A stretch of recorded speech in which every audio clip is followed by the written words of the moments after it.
I think I see a lot of lawbreakers up in this house. Hey, everybody, welcome to Pod Casty For Me, the podcast about film, culture, politics, and Steven Soderbergh, where we watch every film directed by American filmmaker Steven Soderbergh and explore how they speak to their moment. In this one, I took the whole stimulant pill this morning because I could not find the pill cutter. Give me that pill. The show's hosted by two guys, and one of the guys, my name is Jake Serwin. I'm not going to talk this fast the whole time. Okay, my name is Ian Ryan. I'm one of the guys. You're trying to beat the record set by, I think, His Girl Friday had the fastest talking film shot by whatever, 1940. Yeah, the most words said in a movie or something, or the fastest dialogue. But for a podcast. I slowed it down quite a bit, so I think we've hit a healthy average here. I was thinking about His Girl Friday. No, I wasn't. I was thinking about Cary Grant, sorry. All right. A few times during this film. Obviously because of George Clooney. Mm-hmm. But also I was thinking about what was the name of the movie that he and Julia Roberts did, the rom-com they did a couple years ago? Was it called like Destination Wedding or something like that? Remember that?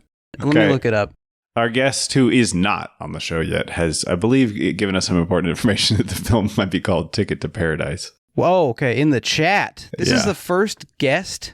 Add to the chat. Rory, you can just talk on microphone. It's fine. Oh, thanks. Hi. It's called Ticket to Paradise. Thank you. So I was thinking about this, and then I was thinking about, like, you know, the famous pairings in old Hollywood. You would cheese get and like wine. Oh, okay, yeah. Yeah. Cheese, obviously. You would get like Tracy and Hepburn, but then there's also a bunch of Cary Grant and Hepburn movies, and I thought that's funny because they're both gay. Uh-huh. I guess same with Tracy and Hepburn. I think they're both old Hollywood, which is just that you could just do anything. You could just... it used to be. We used to make things in this country. Yeah, that's right. Anyway, if you'd like to support the show, you can subscribe to our Patreon, $5 a month, bonus episode every other week. We just did Clint Eastwood songs. We've got coming up, I think we will basically never stop covering things that Steven Soderbergh sort of did. Soderbergh. Steven sort of did. Yeah. So that's patreon.com/podcasty for me.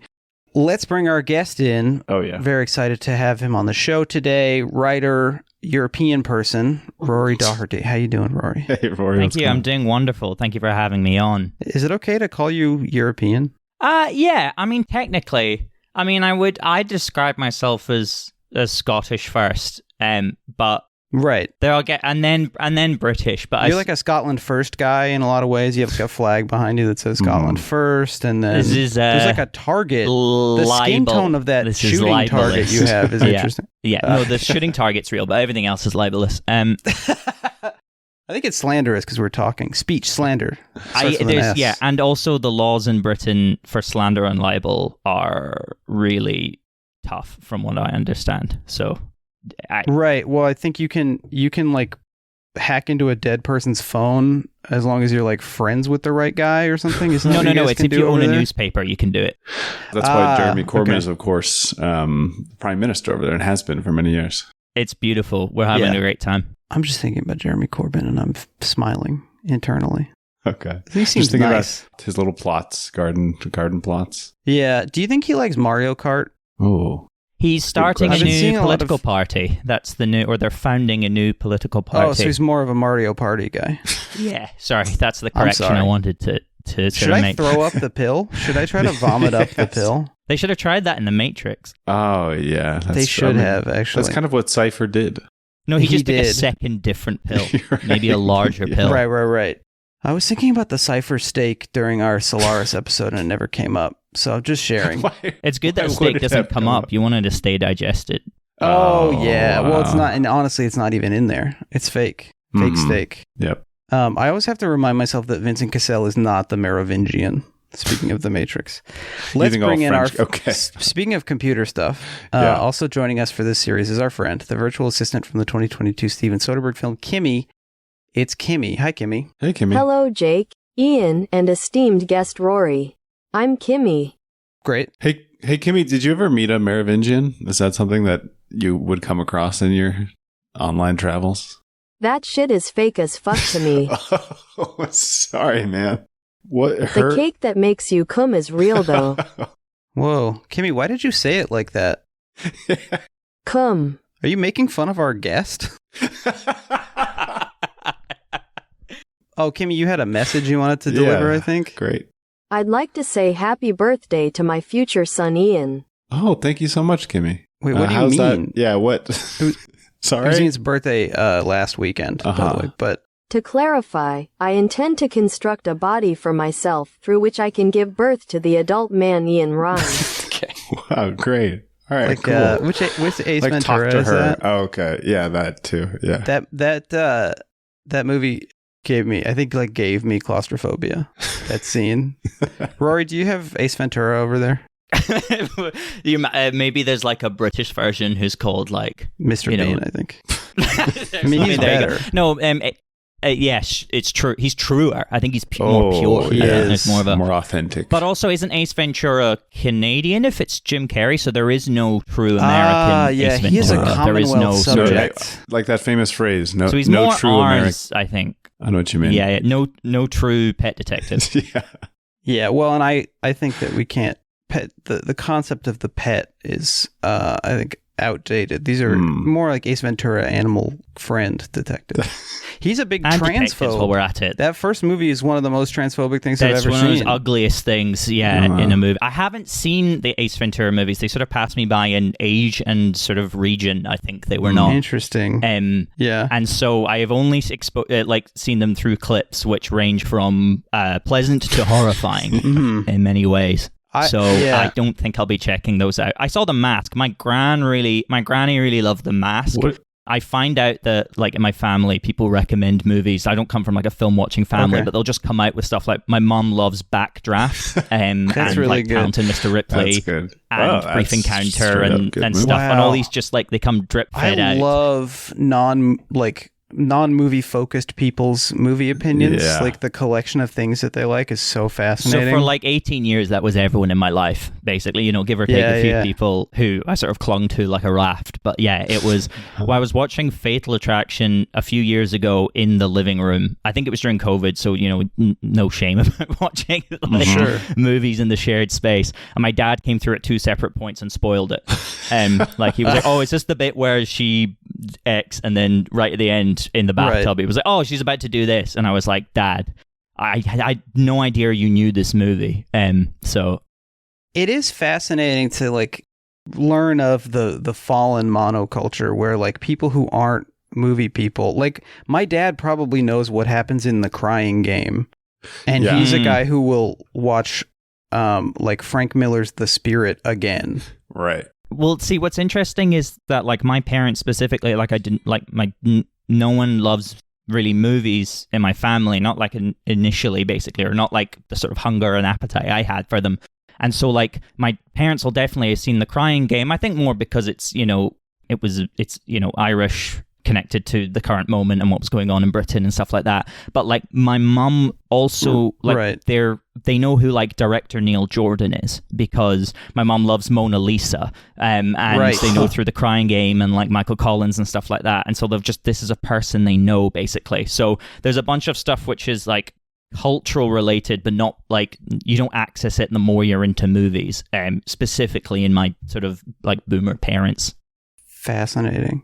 Really, it's such a, because I am from Los Angeles and grew up in LA till I was 9, and so like movies are kind of everywhere, but my parents weren't in the movie industry, and so they kind of know things because of billboards or whatever, and because of just proximity, and like, you know, you have a friend who works wherever, and it's funny to then think about a similar thing happening, but because like Michael Collins is from over there.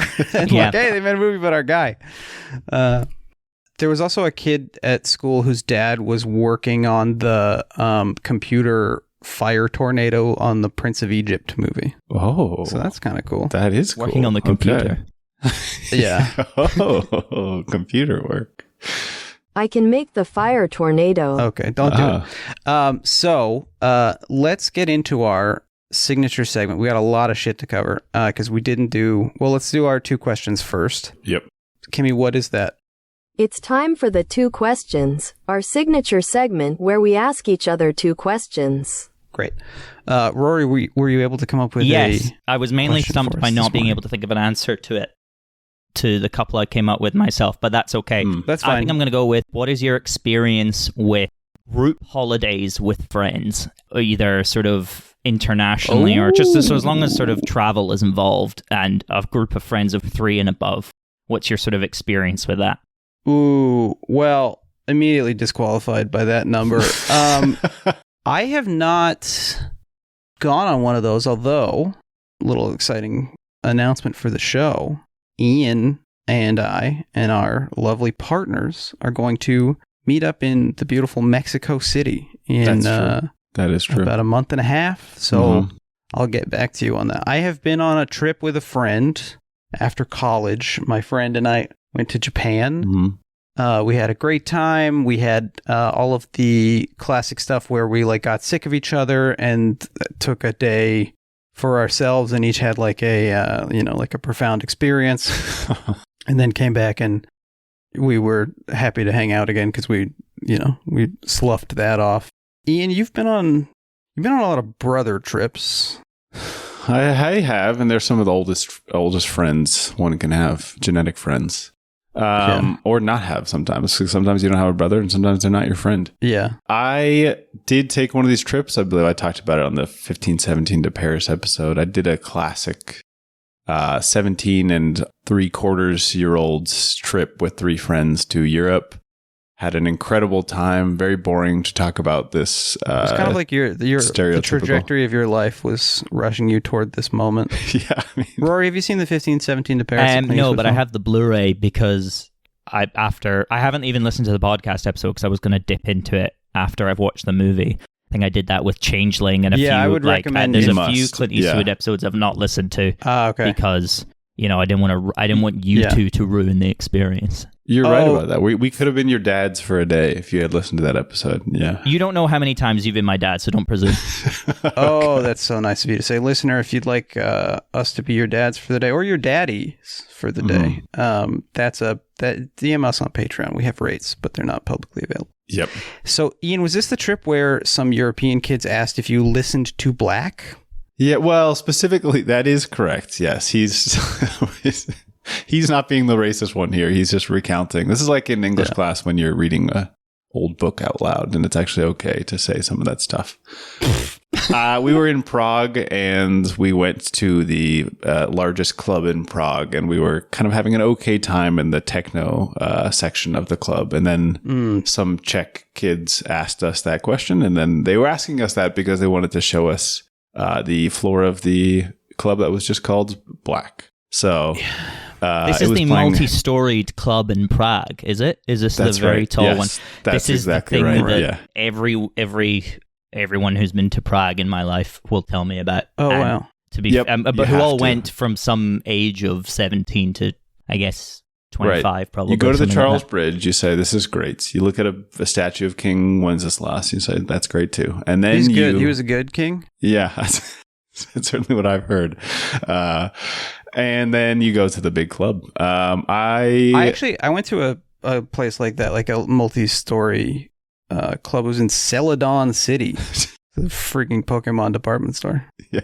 Nah, See, these are the cultural reference points that are just like completely lost on me. I think that's good. That's healthy. We did. Yeah. I was just not that type of nerd. I feel like you have to be a sort of cooler nerd, but I was raised with very little video game. I mean, I had a Game Boy, but I largely played like Star Wars tie-in games Gex. On it. And okay, great. Yeah. See, Gex I again learned later in life. Okay. They call it Leisure Lad over there. I don't know. Sorry. No, both the words. You've got it wrong. You've been misinformed. I'm thinking about some Scottish stuff that I know about, and I'm keeping it to myself. Okay, Ian. What? So you? I don't have that much to add except for what we've already said, which is, unfortunately, I think these trips, if you can afford them and if you can do them without destroying the atmosphere, are quite nice to do and broaden your perspective, and I think are worth it if you can. A lot of my more contemporary British cultural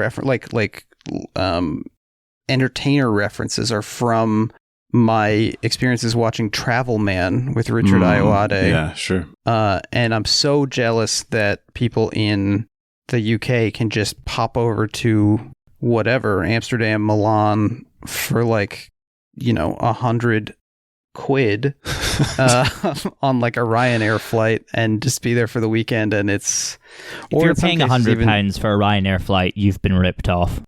Yeah, it's that's a good point. They're paying somehow inexplicably £7 for a Ryanair flight. I watched these guys on YouTube that I've gotten into. Their channel is called All the Gear. I enjoy these fellas. They recently did a video where they were trying to see if they could get pizza in Italy for cheaper than the pizza down the street in London. Like they could by flying to Ryanair or flying on Ryanair. I was going to say almost definitely pizza is very cheap, but I mean, like, could they travel to Italy? I got you. And so they flew there and had pizza in Italy for less than the like whatever 50 pounds it cost to get the big meat lover pizza in London. Rory, you live in London. It's expensive there?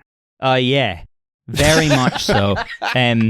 Sort of just got hit with a pang of... I mean, this has been my life for the last like 5 or 6 months since I moved down here. I'm a very lucky person in that I am a full-time critic and writer. That's a very rare for... The dream. Yeah, and it is a dream in many respects, but then like so much stuff, it's being just self-employment stuff can be very sort of stressful for... but I work part-time in Edinburgh doing box office work, and then I've still to find a sort of part-time position in London, but I just applied for one. So I'm going to... but it's incredibly expensive. I'm totally like, I'm fine. I'm getting by. Are you doing the Greg's meal deal? One thing I know. Yep. Greg's meal deal's quite... I mean, I wouldn't like eat it if I were trying to save money, because the meal deal, we're talking around £4.50 or something, or maybe a bit less than that, for a bottle of, branded soft drink and one of their baguettes, or whatever. So you might as well just get the baguette or go somewhere cheaper, like a shop or something, or make it yourself. So I mean, the idea of somewhere cheaper than £4 is, to me, sort of fantastical as Celadon City. Like I was also marveling at that. I recently visited Jake in his home, my former home of Los Angeles, and eating at any restaurant now costs $20 to $30. It doesn't matter where you go. I mean, when I was saying that you could eat cheaper than Greg's, I wasn't saying that you'd be happy or enjoying it or having a good time. I just mean in a sort of like bodily sustenance way. We do still have like a 10-pound bag of rice here. You can get that. You can boil this that is up. Not like, I will say, this is not what I want to be committing to my sort of like podcasting debut, that this is the thing I have authority on. No. Oh, okay. Go and buy some bread and eat it. We have a budgeting expert, Rory Doherty, here on the share some money saving tips. Rory, you ever take a friend's trip? Yeah, you're positioned to visit a lot more fun places. Yes, I have. I mean, I haven't done many friend group trips, just for the sort of person that I am. I haven't really been in like group chats organized to go on holidays and stuff. They seem lovely. But I think there's a tradition of a sort of coming of age tradition across Britain of going to one of these Spanish or Greek islands. Mallorca. No, I was thinking I was thinking Malaga, Mallorca, Ibiza. Ibiza, Magaluf, like all these places. Ian really wants to go to Menorca because he's confused about what they have there. Young children, I think, is the joke I'm making, just to be clear. Yeah. I thought you meant male whales for Manorca. Okay. Oh, that would be a noble trip anywhere. It's been a while. Male orca. Yeah. Rory, that's my favorite thing. Have you heard the episode where I pronounced that it's not morally wrong to have sex with an animal that's bigger than you? If you can, it has consented, Any animal that could kill you easily, yeah. I'm not going to answer that question for diplomatic reasons, but I will say that the one quote that sticks in my mind from early on when I was getting into the podcast was the delivery of you talking about the Fablemans having a sort of tiff, and then Jake sort of defends it by going like, it is Steven Spielberg waited his whole life to finally be brave enough to make a movie about how he wished he had fucked his mum while she was alive. I'm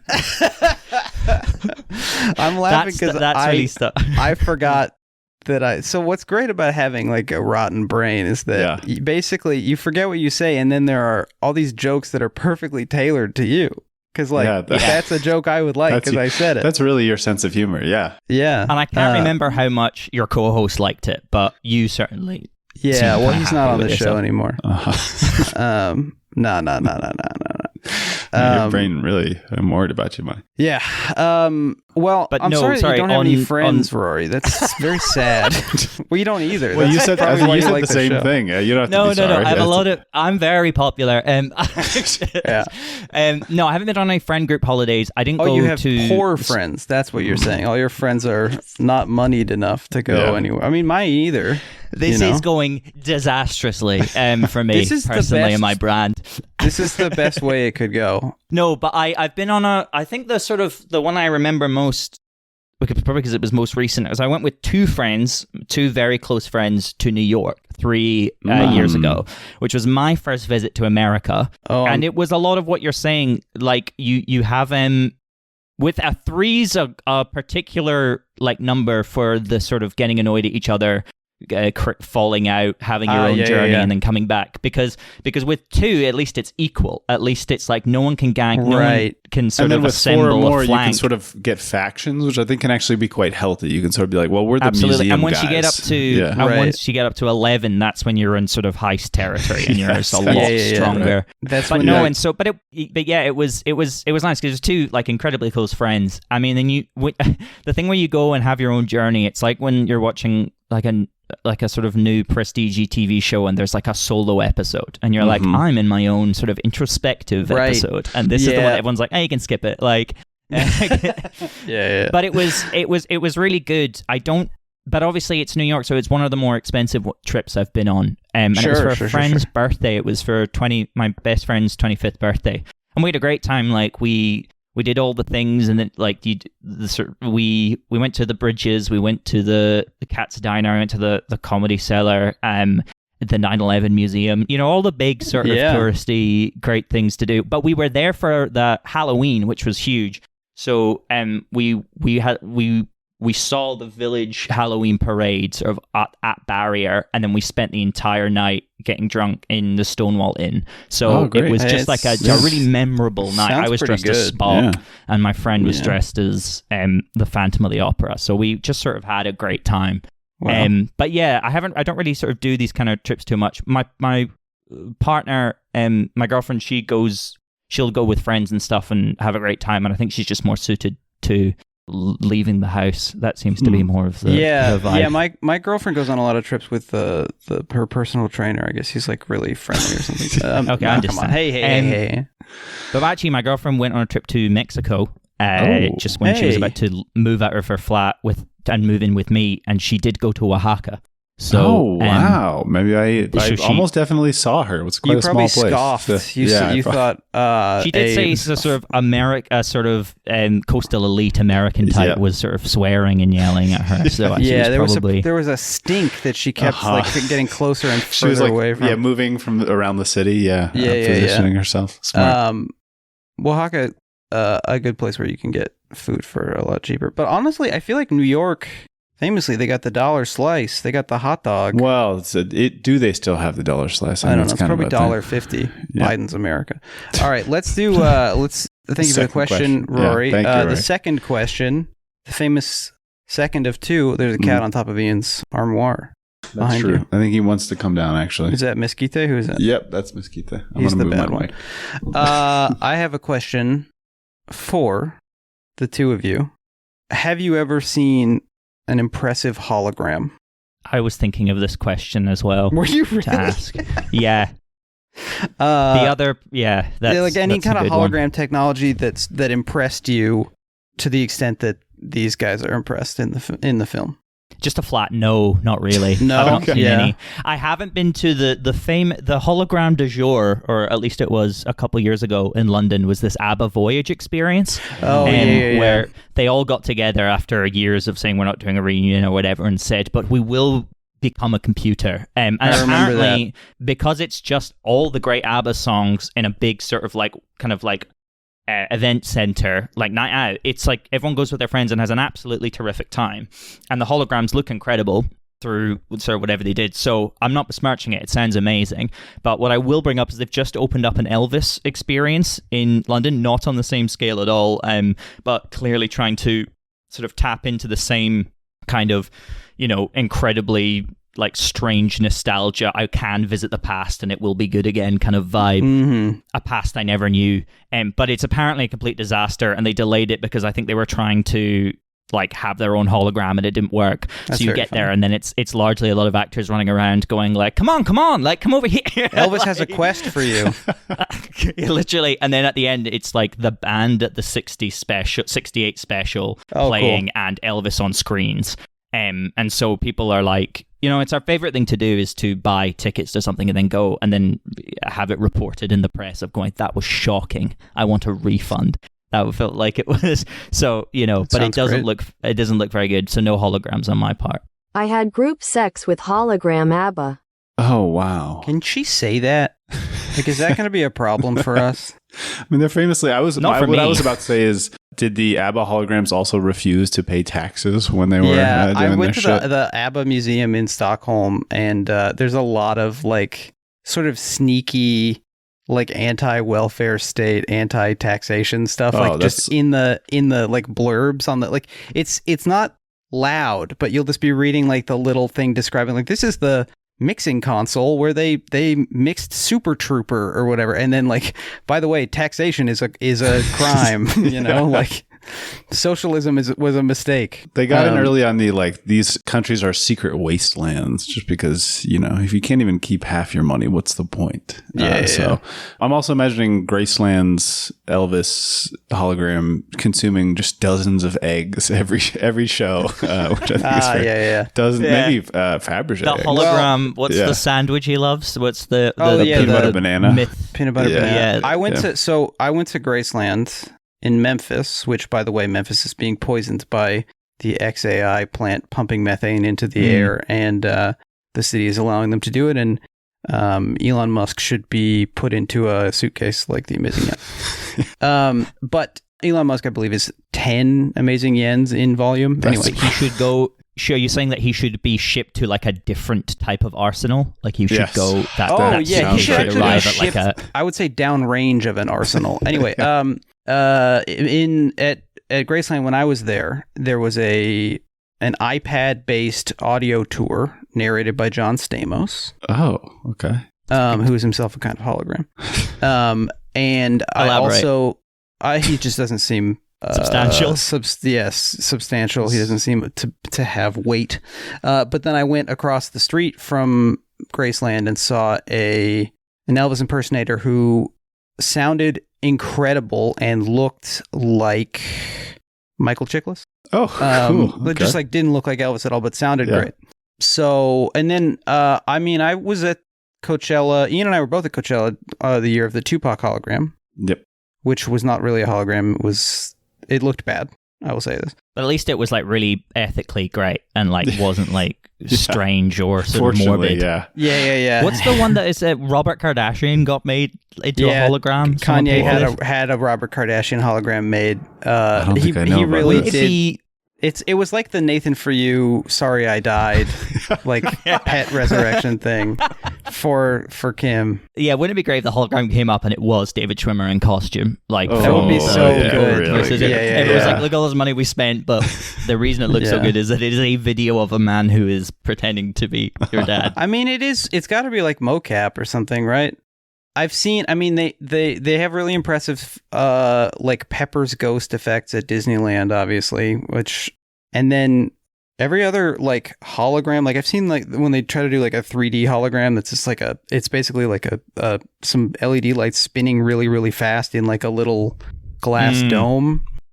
I don't know. Congrats. It's kind of cool. Like it's dinky. Mm-hmm. I like that it looks like the thing from kind of Tron-ish, and that's cool. But I haven't seen... And Tron famously looks amazing, that first film. That's Tron one of the best looking. No, yeah, but it's got a... There's a charm. There's a charm. Yeah, I get what you mean. Yeah. By the way, this episode is sponsored by Tron Ares. Jared Leto finally going to do it this time. I saw at Comic-Con, he said he was he does the Akira bike slide in it, and I was a bit like, hey, cool, man. Hey, He should do the great. thing that happens to Tetsuo at the end of Akira, where he blows up. Ian, hologram. Oh, yeah. Easy answer for me.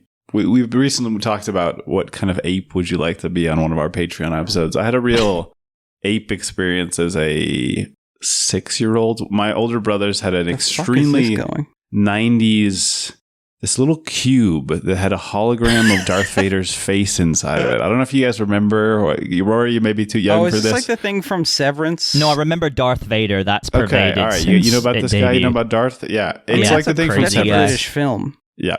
Yeah, that's a British true. guy in there, at least. Yeah, Yeah, David Prowse. Yeah. Yeah. So you just look at the box from different angles, and it seems like it's a head because it seems like Angle's it must also be a British guy. I know, and I saw one of those plaques in London that says, "Oh, this person lived here." Oh, cool! And there was an Engels one when I was out and about, which was cool. So I got a picture taken beside it. That's very beautiful. Cool. That's very nice. Did you absorb any particles? Yeah. With any lingering Engels radiation in there? I think we're absorbing particles every day. Yeah. Now, just- this we is can't what you speak came to on the it. podcast to talk about, right? It's Yeah. mostly particle stuff. Particle stuff. Thank you. Yeah. And thank you for offering me $5,000 fee to be on this podcast. It was very of kind. course. Absolutely. Yeah. It's like script. Like you can only spend it on the Patreon, but it's money in a sense. So enjoy 1,000 months of the Patreon. Okay, we have so much Steven So Darn Busy to get through that I'm going to try to power through. We didn't do this on the Solaris episode, but What's your time goal here for Steven So Darn Busy? let's do it in 5 minutes. Okay, great. Kimmy. This is Steven So Darn Busy, where we catch up with all of Steven Soderbergh's producing work since his last film as a director or whatever. Okay, so it's been 2 years since Solaris. And I've broken these down into things that were announced and came out before Ocean's 12. Things that were announced and haven't yet come out. And things that were announced and never came out. And then Great. also some weird jobs he took. All right. Announced and come out. He produced Godfrey Reggio's Nakoi Katsi. He produced Confessions of a Dangerous Mind, which a guy in this is the directorial debut of George Clooney. It's a boring film, and Variety says it shows an astonishing range of photographic and editing effects that surpass any of Soderbergh's past work. Not true. He gets the rights to and writes a remake of the Argentine heist film Nine Queens. Yes. Which comes out as Criminal. It is the directorial debut of his longtime AD, Greg Jacobs. He directs a segment of the anthology film Eros, along with Wong Kar-wai and Antonioni, after Pedro Almodovar drops out. So he replaces Almodovar. We will cover that on the Patreon. He does two with Clooney and Section 8, their production company. They do 2 different HBO improvised TV shows. The first one is called K Street. It's a partially improvised show starring James Carville and Mary Madeline as DC PR people who like spin the news, and the gimmick was that it was shot a week before air, so they were doing like The South most Park, up to date. Yeah. South Park style commentary. We will cover this on Patreon. He became chairman of the DGA's Independent Directors Committee East, which is just like New York guys saying we're DGA New York. That was supposed to be in the job section. I don't know how it ended up in here. He executive produces a film called Abel Edwards, which is a little DV experiment. It's shot in black and white on green screen. It's about basically a clone of like a Walt Disney type guy being brought back to revive his studio. I don't know. Uh-huh. The second TV show is called Unscripted, which is about like aspiring actors. Yeah. We'll talk about it on Patreon, I guess. Things that have been announced but have not yet come out as of the release of Ocean's 12. The Informant gets Matt Damon signed on. Clooney sets up Good Night and Good Luck, the Edward R. Murrow movie. When it was first announced, he was planning to direct it as a live broadcast on HBO, which is interesting. That's not cool. how it turned out. It's not the worst idea in the world. Yeah. Terrence Malick comes on as writer and director of Che, Wow. and then leaves after like financing falls through and to do the New World, and Soderbergh comes back on as director. I learned also that Terrence Malick was apparently in Bolivia when Che was killed, doing some kind of reporting or something. I think I've heard this before, and that's, I mean, I think we'd all be interested in seeing Terrence Malick's Che. That's, I don't, even if you're not a big, come on. I bet it would have a lot of jungle birds in it, I guess. Yeah. The Jacket, which we've talked about so much on this show. First, Antoine Fuqua is attached, then he falls off, then it gets a cast, then this guy, John Maybury, is going to direct it. It comes out like after this movie. George Clooney is now planning to star in and direct Leatherheads, another film that has haunted this podcast. Yeah. Syriana is fast-tracked. The thing that almost destroys Section 8 is that Ted Griffin, the screenwriter of Ocean's 11, is announced to direct his own script about a woman who starts to suspect that her family inspired the film The Graduate. This eventually becomes rumor has it. But 12 days into filming, Ted Griffin fires Ed Lockman, the DP, which previous collaborator. Lead Soderbergh to fire Ted Griffin and replace him with Rob Reiner. And when the movie comes out, everyone says that it sucks. Scott Z. Burns, his directorial debut, PU 239, Soderbergh produces this. This is an HBO film where Paddy Considine is a Russian nuclear plant worker who gets irradiated and then decides to steal some plutonium and sell it on the black market to support his family. Breaking Bad type thing. Haven't seen it. He's producing. Oh, I think A Scanner Darkly comes out after this, but he starts producing A Scanner Darkly. And then things that he is announced that never come out. This is the interesting part. He is going to produce with George Clooney a David Mamet scripted movie about John Dillinger, directed by Kimberly Pierce of Boys Don't Cry. Interesting. Never happens. David Gordon Green gets announced to direct A Confederacy of Dunces, which has haunted the show. Never happens.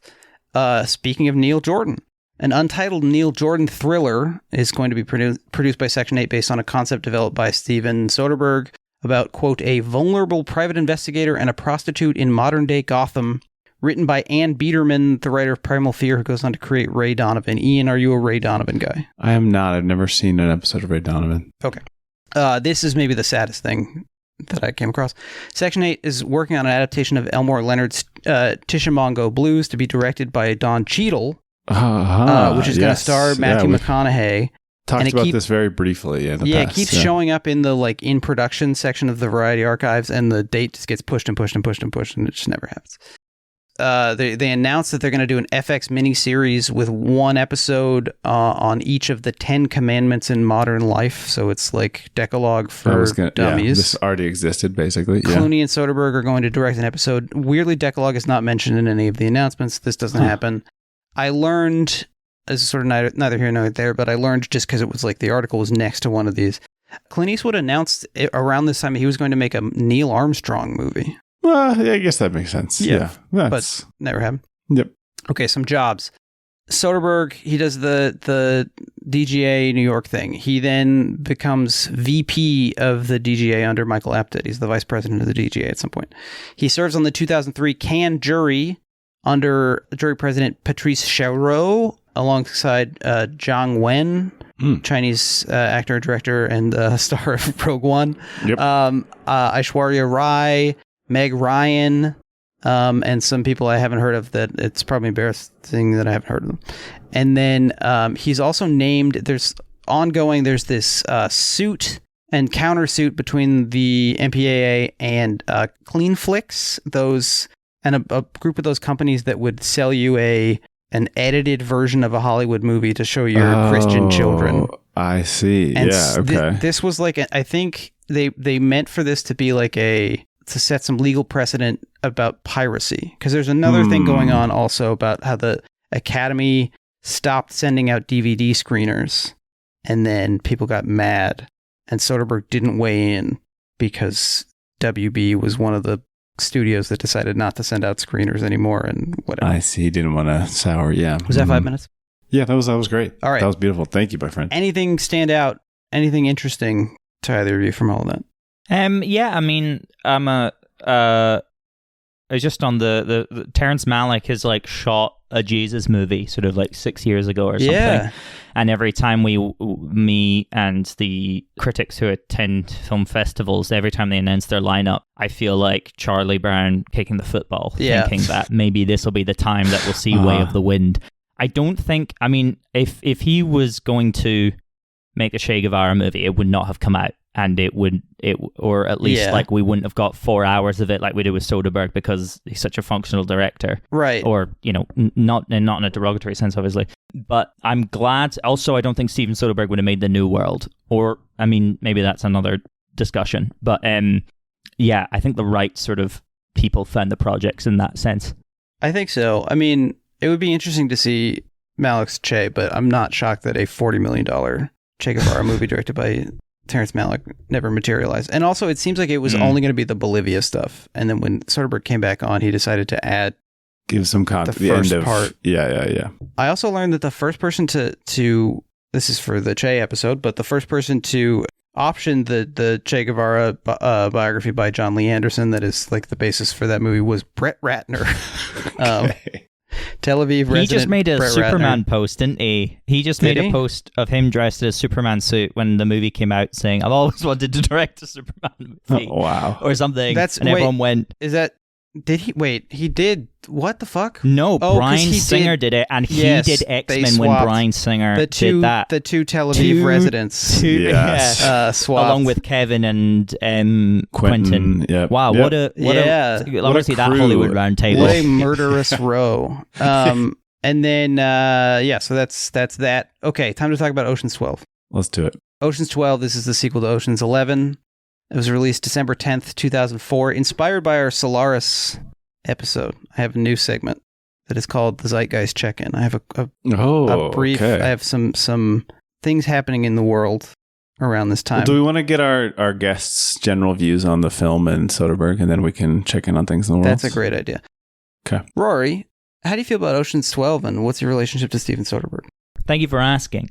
I think I've watched about 30 Steven Soderbergh movies in the last 12 months. It just happened. Wow. Great. And it's fairly Ocean's easy 13. to do. Yeah. Because, what did I say 13? I mean 30. Ocean's 30. Ocean's 30. Now that's okay. a movie. As a fan of comedy where there's too many people in a room, I would have loved to see that That'd be version good. of it. No, but it's very easy to do because he's made so many interesting movies and so many movies you want to watch and sort of check out, and he has made so many of them.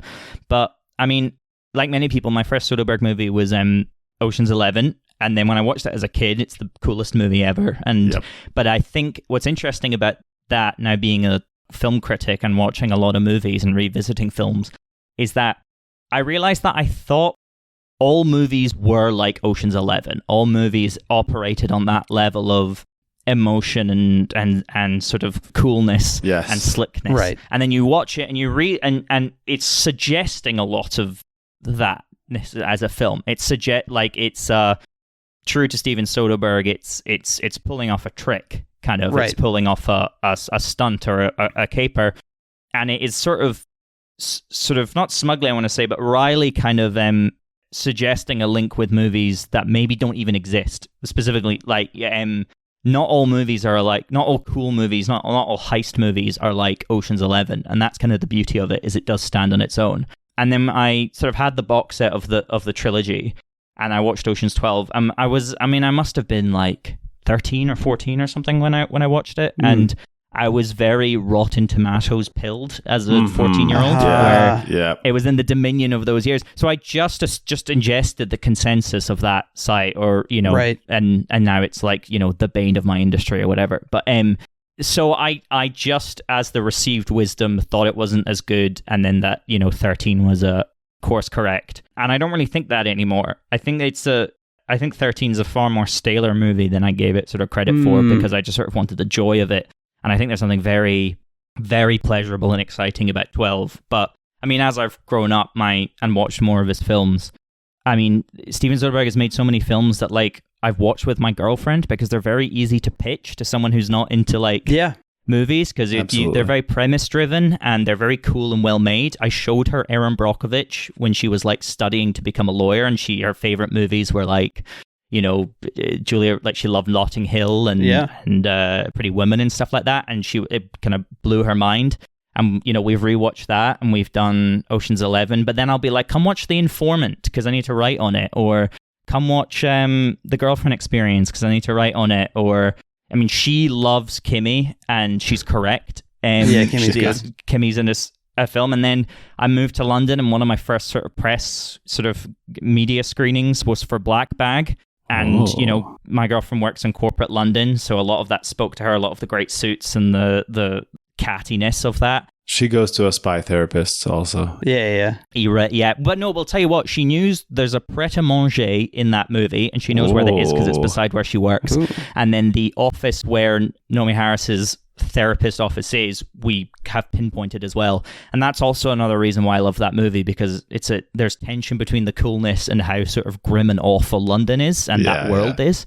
And so it spoke to me as going, this is what London's like. This is it. These are the people, and this is how everything's yellow and green and weird, and radiating with that. But then when I revisited Ocean's 12 earlier this year, there was a real sort of outpouring of love kind of just got unlocked, basically, where it's a film that is also doing a magic trick, also trying to pull something off, but it is threatening to fall apart as a movie, as a functioning sort of narrative, dramatic thing.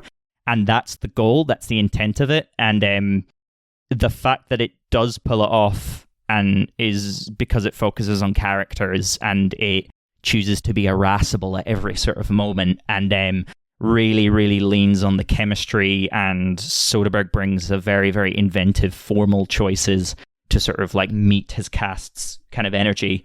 And then it's just like in general, just like when I rewatched the first one, I was very moved by how good it was. Not just by the moving stuff in it, but I was very moved by the beauty of it, basically. I thought it was a very beautiful thing to make a movie this good. Regarding like a waterfall or a painting. Yeah, exactly. Yeah. To be look at this like thing, incredibly beautiful. I think so much of moments in that. The Tess and Danny relationship, the sort of the smug smiles when they pull things over, and the close up of Andy Garcia's face when he realizes he's been conned, like all that kind of stuff. And I think there's a real beauty to it. And then on my rewatch of Ocean's 12 for recording for this, I also saw that same beauty in there. Not just because there's a lot of romanticism in there and romantic stuff. I was like, no, to pull this off is very beautiful and very moving to see, basically. So yeah, it's an oddity.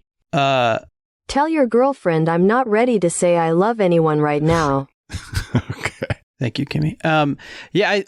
I thank you for that, Rory. I think this movie is, we were sort of talking around it, but like the consensus at the time was like, fuck this movie. Like, yeah, there's like different versions, but one is like, we just wanted Ocean's 11 like photocopy. That's part of it. It's like, why didn't you just give us the same totally frictionless like Vegas fantasy thing? And then the other version is maybe like upset at some of the more specific weirdness that I'm sure we'll get to. Yeah, and also like there was a lot of people suggesting that it seemed like just a paid vacation for the actors, which I hate to tell you about how movies work. And that the movie seemed sort of dismissive of the audience. Don Cheadle said 2 years ago that people still come up to him and tell him that they hated Ocean's 12. Of all the problems to have with Don Cheadle in these movies, I don't think that the quality of, one of those movies where he's very good and funny is the thing to be sort of taking umbrage with him with. Well, and he had just experienced a creative setback. He was going to have his directorial debut. And it's true, yeah. And did he make that he made Miles Ahead? He did make Miles Ahead, which is actually pretty good. Like it's not bad. It's not bad. And then it has one of the craziest endings of any film I've ever seen.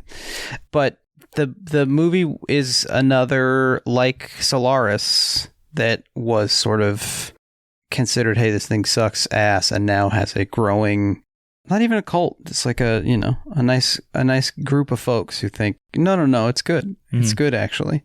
Ian, where were you on Ocean's 12? Did you have a similar trajectory? Yeah, the last time we made one of these episodes, we all felt like we were coming from a similar circumstance. Unfortunately, I'm going to say, Rory, I had a very similar thing where I think I saw it in theaters, and I walked out thinking like, I liked that. It wasn't exactly, I guess I was 12 years old and thought, I like that. I don't know exactly how I feel about it because it's not what I understood the first movie to be. And then you go on the internet and you're 12, so everybody says like this sucks, Ocean's and they 12. talk about plot holes, and yeah, that's right, I was Ocean's 12.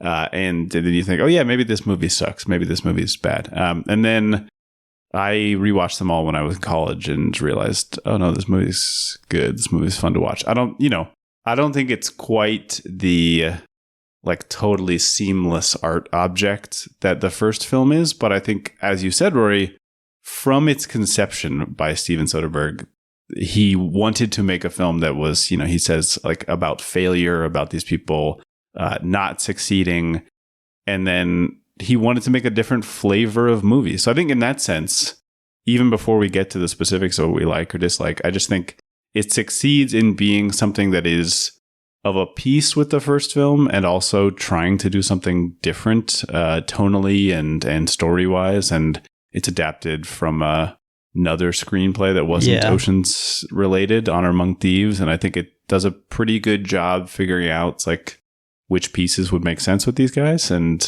I don't know. It was adapted from the Dungeons and Dragons script. It was, yes, surprisingly. Yeah, I didn't see any magic in there.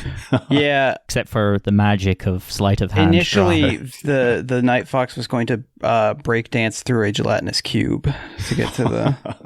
Yeah. That's the only Dungeons and Dragons thing I know, basically. That was good. You did a great job. Thank you so much. How about you, Jake? I remember seeing, Ocean's 11 hit big. Obviously, it was the most fun that a movie could be, and it made me excited to be a grown up when I was going to get to just be a cool guy tricking everyone all the time and saying one-liners and having people disagree whether which of me or my partner in crime, which of us was the hottest man who had ever lived. That was exciting. And then I remember seeing this and having, I think, a little bit of a like Attack of the Clones kind of. I think I liked it. Like not ready to acknowledge. Both have a Lake Como scene. They do. Oh, yeah, they do. I was thinking about that during this film, and it's fine. Of course. Did they also shoot Attack of the Clones at George Clooney's house, though? That'd be really funny. We should look into this. That was Naboo. The movie just like, it doesn't give you what you want, and it's about like the inability to give you what you want. It's about trying to replicate something, and it's also like, I think it pulls a little bit more from the tone of the original film, not the original film, which is like kind of unwatchably dull, but like this has even more of the movie stars hanging out, having a goof vibe. It is shot very beautifully. I think Soderbergh at one point says it's like the most beautiful thing he's ever shot. It's edited remarkably. The soundtrack is great. So like there's more polish to it than the Lewis Milestone film, but like it does have a bit of, I think that one of the things people responded to is that it is very rich, famous people not taking it seriously, which, that'll rub you the wrong way if you're not coastal elites like me and Ian. And Rory. I mean, honestly, London's pretty close to the coast. Yeah. Thames well, coast. I mean, Edinburgh's coastal. I'm more of an Edinburgh boy than I am a London one. Right. I wouldn't call it an elite coast, though. It's very beautiful, but it is very grey. That's my understanding. I've seen Trainspotting. Is Trainspotting in Edinburgh? Yes, Trainspotting is in Edinburgh, shot between Edinburgh and Glasgow. And then Shallow Grave is Glasgow, though, right? Shallow Grave is shot in Glasgow, but set in Edinburgh, or the other way around. But it's not set where it's shot, which is a big historic thing. With productions. That's why Danny set Boyle in the can't. big two cities. Well, and then like the Batman was shot in Edinburgh, and that's set in Gotham City. No, that's Glasgow. You've made a mistake. You've made an error. That is one or two bits of Glasgow. The British stuff in Batman is also, I think, in the north. Similar kind of cities that like Birmingham and Manchester and Glasgow that have this very gothic industrial type kind of city vibe. I'm so sorry. Which you don't get in it. No, you can't apologize now. But, it's sorry, I'm thinking about Batman. Okay, let's talk about the zeitgeist. Can we talk about the zeitgeist? Yeah, give us a zeitgeist check-in. update. Okay. 2003 to 2004. December 10th, 2004. Here's the zeitgeist check-in. The Boston Red Sox have won their first World Series since 1918. I learned the significance of this from the episode of Lost in which Jack sees this on a TV, and he is emotionally affected by this. George W. Bush has just been reelected over Charisma Vortex John Kerry. Mm-hmm. The Second Battle of Fallujah is underway when this film comes out. Ukraine's Orange Revolution has just begun. And perhaps most importantly, the Nintendo DS has just been released. And so now it's time for Ocean's 12. Little production context. Ian, you mentioned George Nolfi had written a script called Honor Among Thieves about like American and European thieves sort of pursuing the same object. Yeah, it's got a similar basic story of Did you European. read it? No, but they talk about it on the commentary. Oh, right. So the European thief hears about the greatest American thief and sort of challenges him to a battle of some kinds, basically thief battle. Mm-hmm. And then there's a FBI agent woman who is chasing the American thief, and then at the end of the film, it turns out that her father was a famous thief himself. Okay, so a lot of the new stuff, a lot of the Catherine Zeta-Jones stuff. Yes. Yep. Interesting. And this was going to be a potential directing vehicle for John Woo. Interesting to think about that. Other films that this has happened with, Die Hard with a Vengeance was put together from a non-Die Hard script. Sudden Impact. I was going to say, yeah. And I think maybe one other Dirty Harry sequel this happened to. Have they ever done it the other way? Has there ever been spec scripts for sequels to movies so that they turn into individual movies? Asked because the Chris Rock, Anthony Hopkins film Bad Company was going to be Blue Streak 2. Oh, okay. So all right. I do know about that one. That's a good one. And two famous movies. Yes. Bad Company is actually fine. It's a Joel Schumacher movie. It's it's perfectly serviceable. Rest in peace. Okay, so where do we start? Should we do a quick summary? Yeah. Okay. I'm happy to try to do a quick summary. Go for it. Knock it out, Ian. We can. All right. Okay. So the film opens with Catherine Zeta-Jones's character in a flashback with Rusty. Her character's name is Isabel Lahiri, I think. And she is a Europol agent hunting a thief who we all understand as the audience to be Rusty himself. And Rusty realizes he's about to be caught, so he ditches out the window.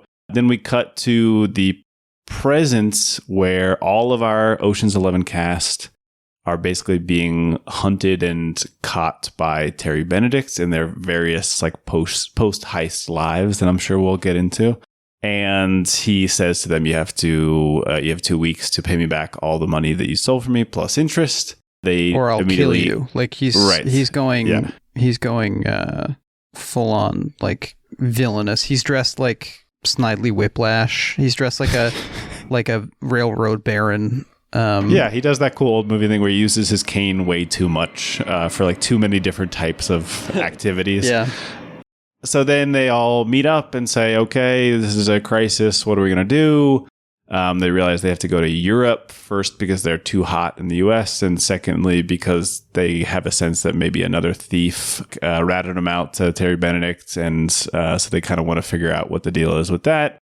They go to Amsterdam, which is where Isabel Lahiri is based as a Europol agent. And only Frank, Bernie Mac character, and Rusty know this. But they go there and they get a new heist job through Matsui, the Robbie Coltrane character.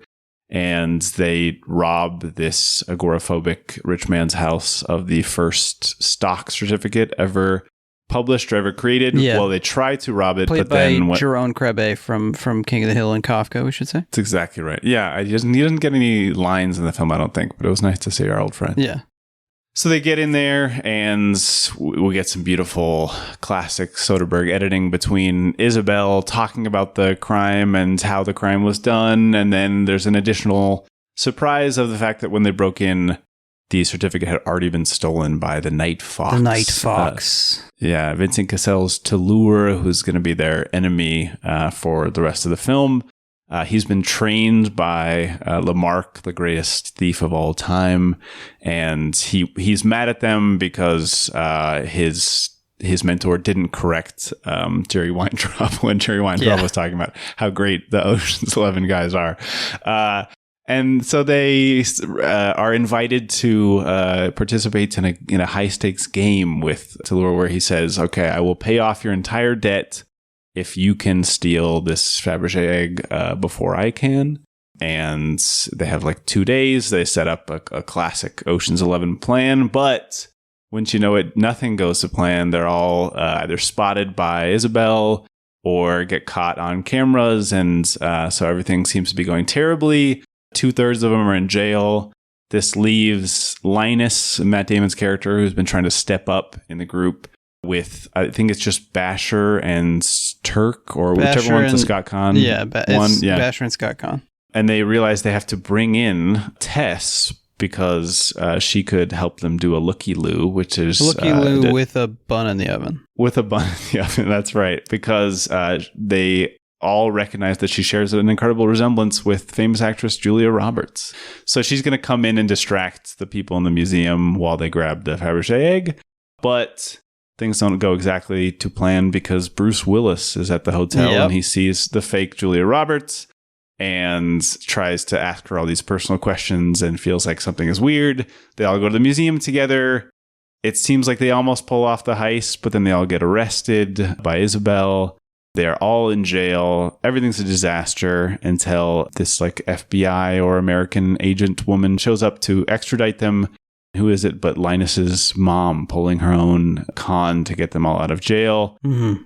Then I believe we go to Tallur's villa where he confronts them and says, "Ha ha ha, you guys lost. Good luck being killed by Terry Benedict."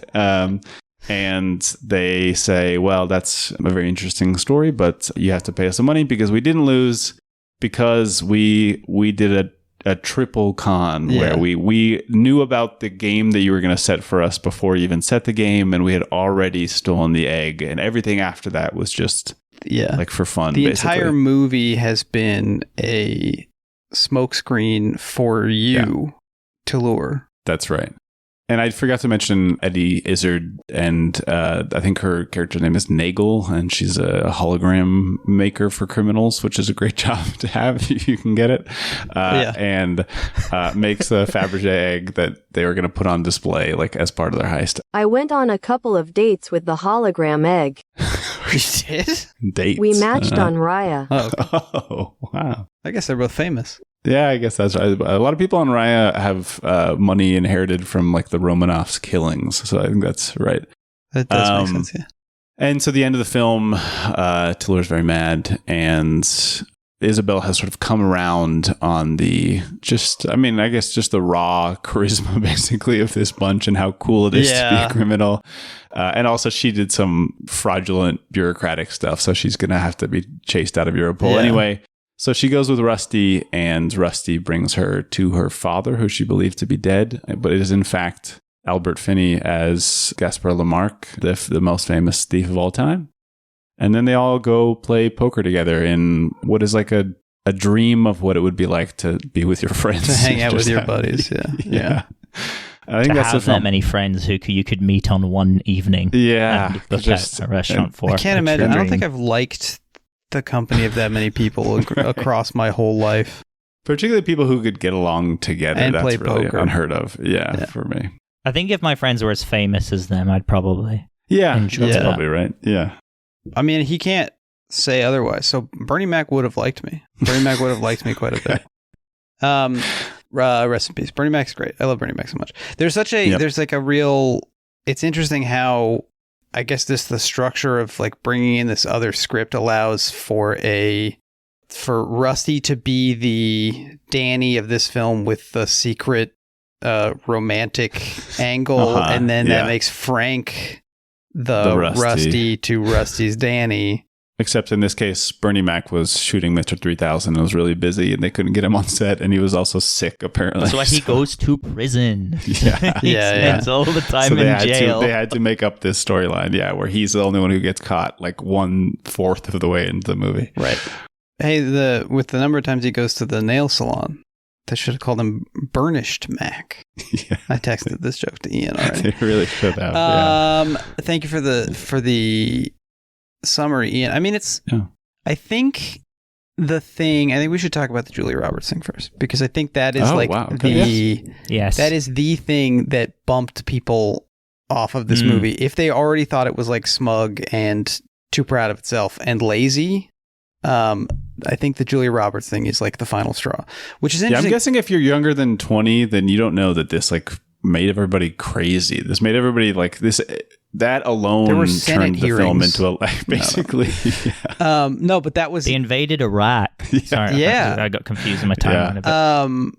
I mean, basically, no. This is the same. This even when I saw this on like DVD as 14 and with no connection to sort of the culture at large, this is the thing that bumped me. I went, oh, that's cheap. Movies can't do that.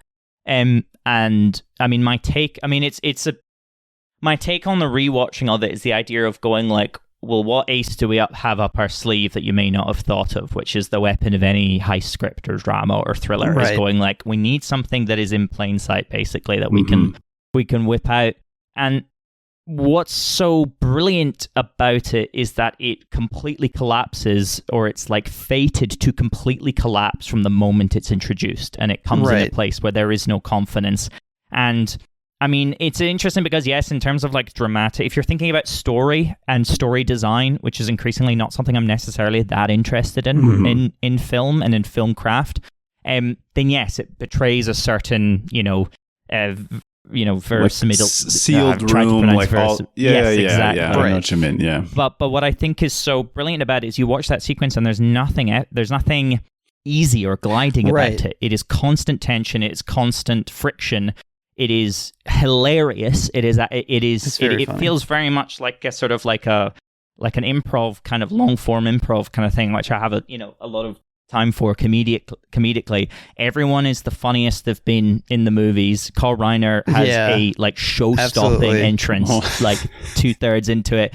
The moment where Bruce Willis approaches them and Julia Roberts just screams in his face. It's really good. These are people that are insanely talented, and I think if they didn't then get immediately caught at the end, then this would have been a clearer cut case of movie audience portrayal. But it is the idea of like, this does not work and it cannot work because it cannot sustain itself. So let's enjoy that tension. Let's enjoy that friction. Yeah, and as Soderbergh points out, this is why I brought up His Girl Friday. He says that this is something that was used in a film in 1940 where somebody comes to Cary Grant's character and he's trying to say like, hey, go find this guy out. He's outside my office. And the guy says, well, what does this guy look like? And he says, he looks like that actor. What's his name? Ralph Bellamy.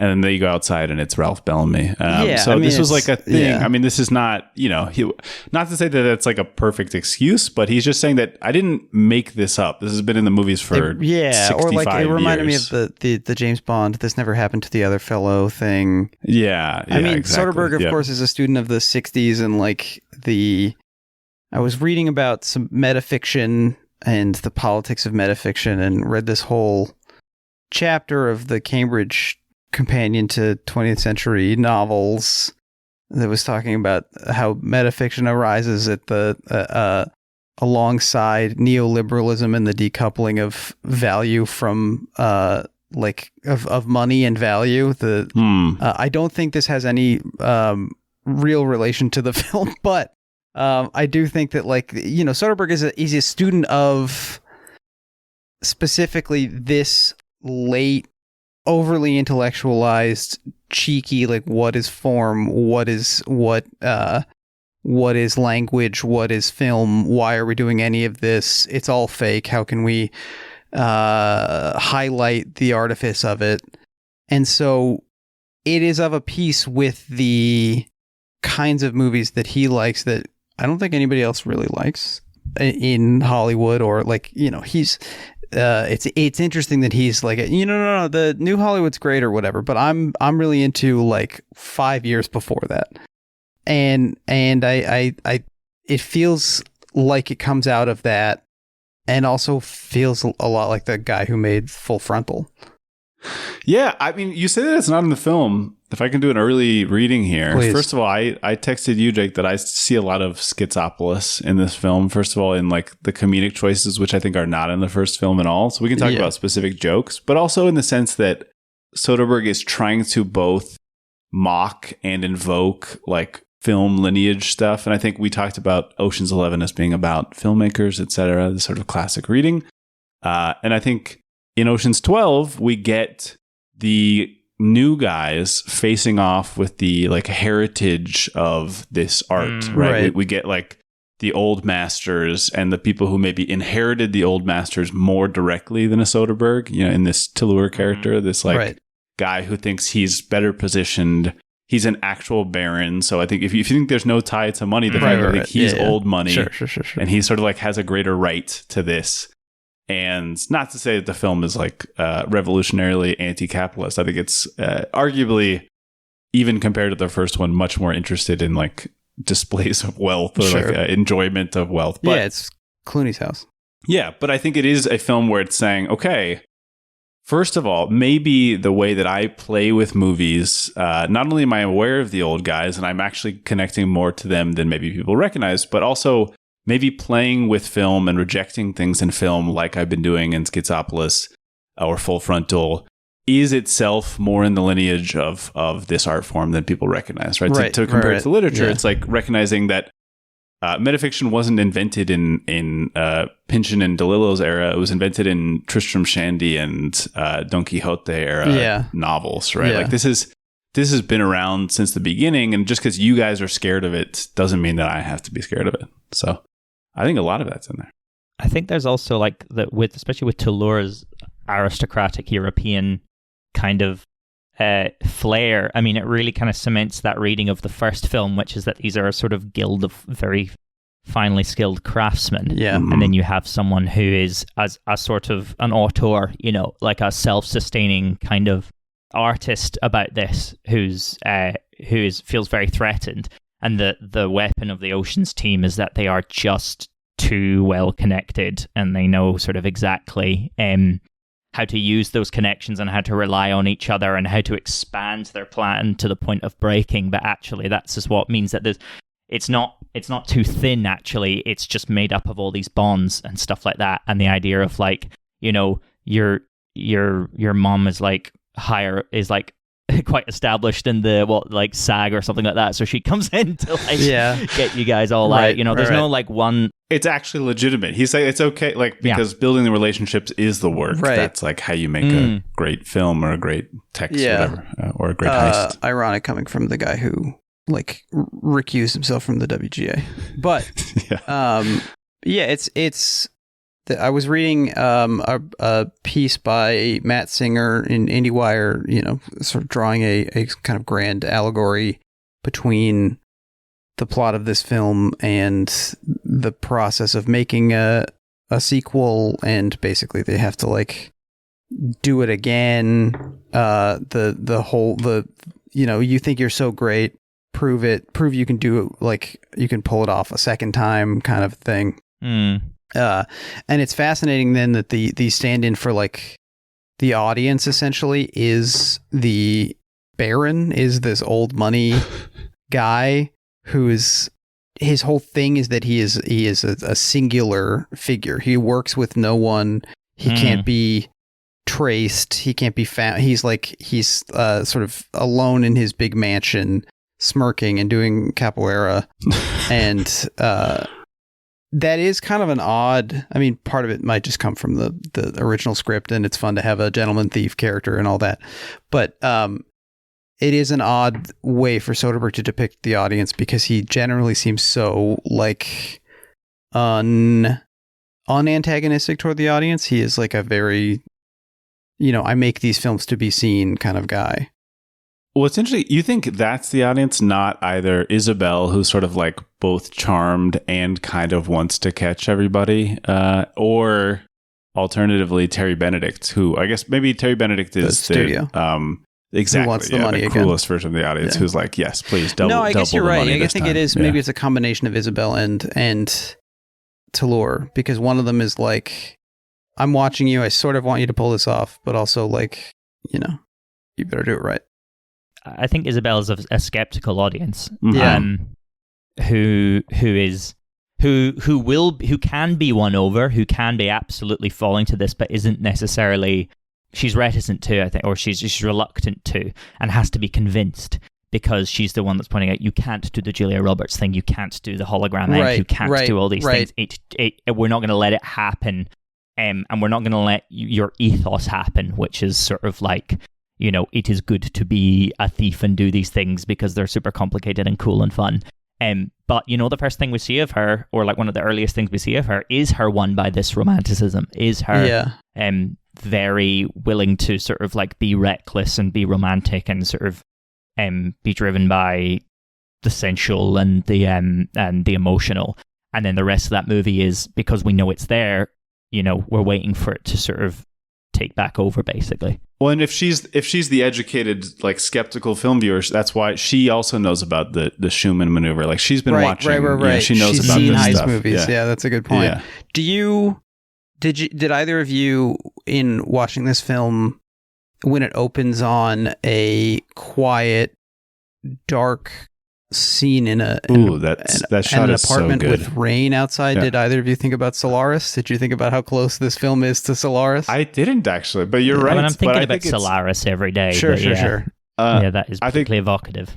The problem for me is that, I mean, we get Crepusculo sul Mare in this scene as well, the like guitar theme from Gangster's Law that keeps coming up with in this movie, that it's so insanely good and romantic that it immediately puts me in a different mood than Solaris ever does. I mean, the Warner Brothers logo, with the sort of phasing colors is extraordinary. Like this, I think to be mad at this movie, like you said, Rory, I think it's like plot hole, guys. It's CinemaSin's brain. Well, that's, I mean, literally Soderbergh said about the logo thing. He's like, I did this logo treatment to try to show people, like, this is going to be a weird one. He says, like, has a psychedelic cadence or something. Yeah. So, and I think it's interesting, on your Ocean's 11 episode, which I did want to point out that I sat behind Patrick Willems at the press screening of Mission Impossible in Cannes. So, the Ocean's 13, you got to get the guy who was behind you. Me. No idea, probably some French industry or media person. If you could figure it out. Head of PR for Gaumont somehow or something. Gaumont, something like that, or another person who would fall asleep and snore, as I had in every single screening I've ever had in Cannes. No, startlingly few people seem to want to be there in terms of their in-theater experience. But I was thinking about this at Ocean's 11, and there's stuff there that just doesn't work chronology, or it works technically, you know, in the chronology of this kind of stuff, but it does break the trust and the emotion of what I like in scene. I mean, specifically when you get to the end and they're sort of trying to one up each other, Tess and Danny in Lake Como, you know, George Clooney looking weirdly comfortable in someone else's house, in that scene. But when they're trying to one-up each other and by telling them how they did this, and he tells them of, you know, brilliant sequence of switching the egg on the train, like incredibly like great fun filmmaking, and then it goes, well, no, but that means that Linus would have known this by the time he's getting the egg, and all this fun stuff we saw would have been less fun.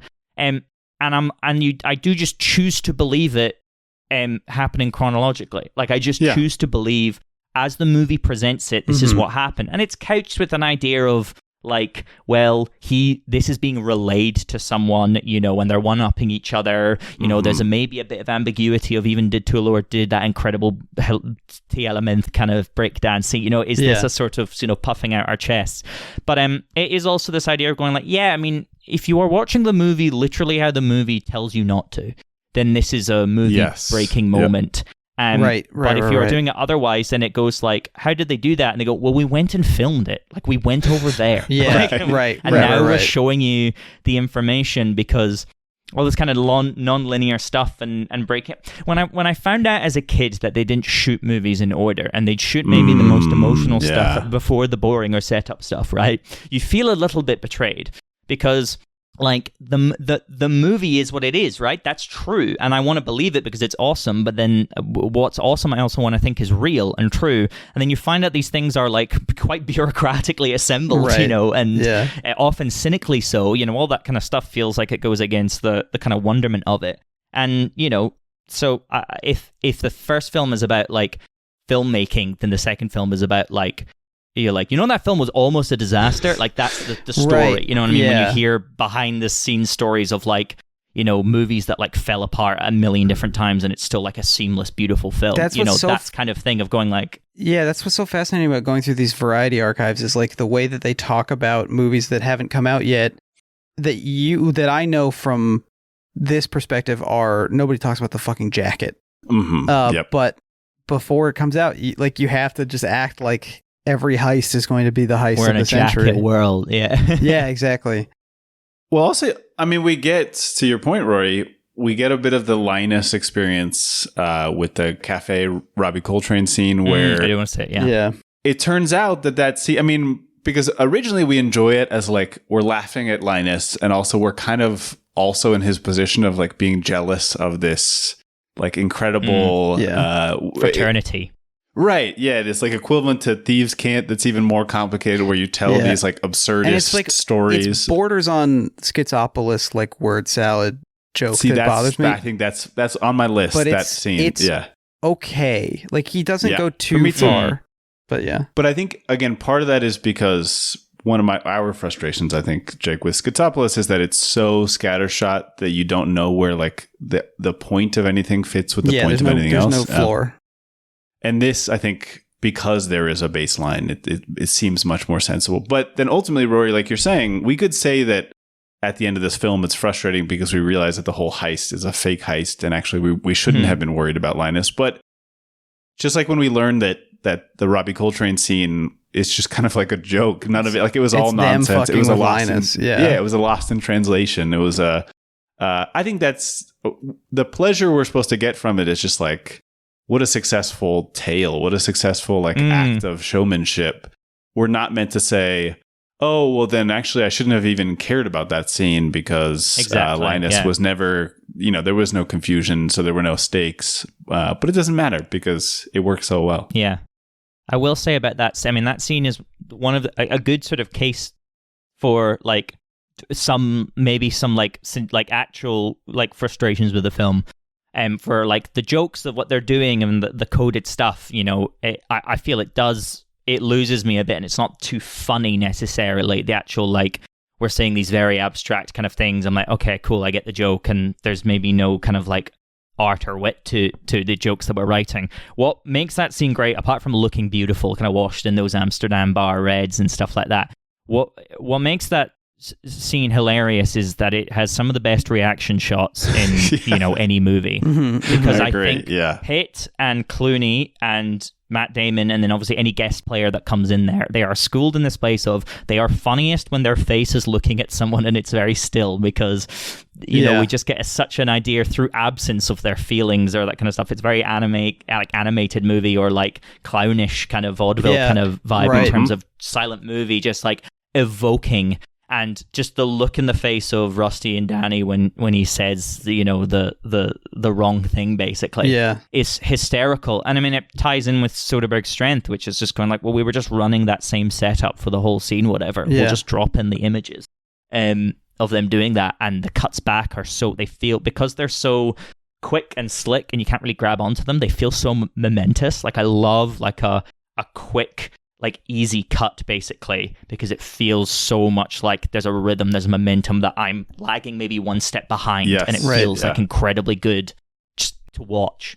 Yeah, I mean there's such an easy charisma to all of these performers and like an energy and a you feel like you're being tricked for your own enjoyment. Like you feel like you're being pranked gently. Which is, I think, the Clooney special. You're being... It's like, he loves... him? He actually loves pranking his co-stars. He does what? Oh, wow. I did learn that pranks them. The fake wake-up call thing is something that he pulled on Julia Roberts during the making of the first one, which, like, that is actually not funny to do in real life. Like, that's fucked. It does lead to one of the most incredible scenes in the movie. Just them watching Italian... Happy Days talking past each other. Punchline on that, yeah. And pouring the wine in the... Just Rusty talking to himself. Right. Danny doesn't say like a single word, but you're right. And then, this is getting back to that weird thing of like, layers of artifice because they finish watching it, and I forget which one of them says that guy doing Potsy is unbelievable. It's Clooney. It's guy doing Danny, Potsy. yeah. Guy doing Potsy is unbelievable. It's his one line in the scene. Yeah, Yeah, it's so good. it's really good.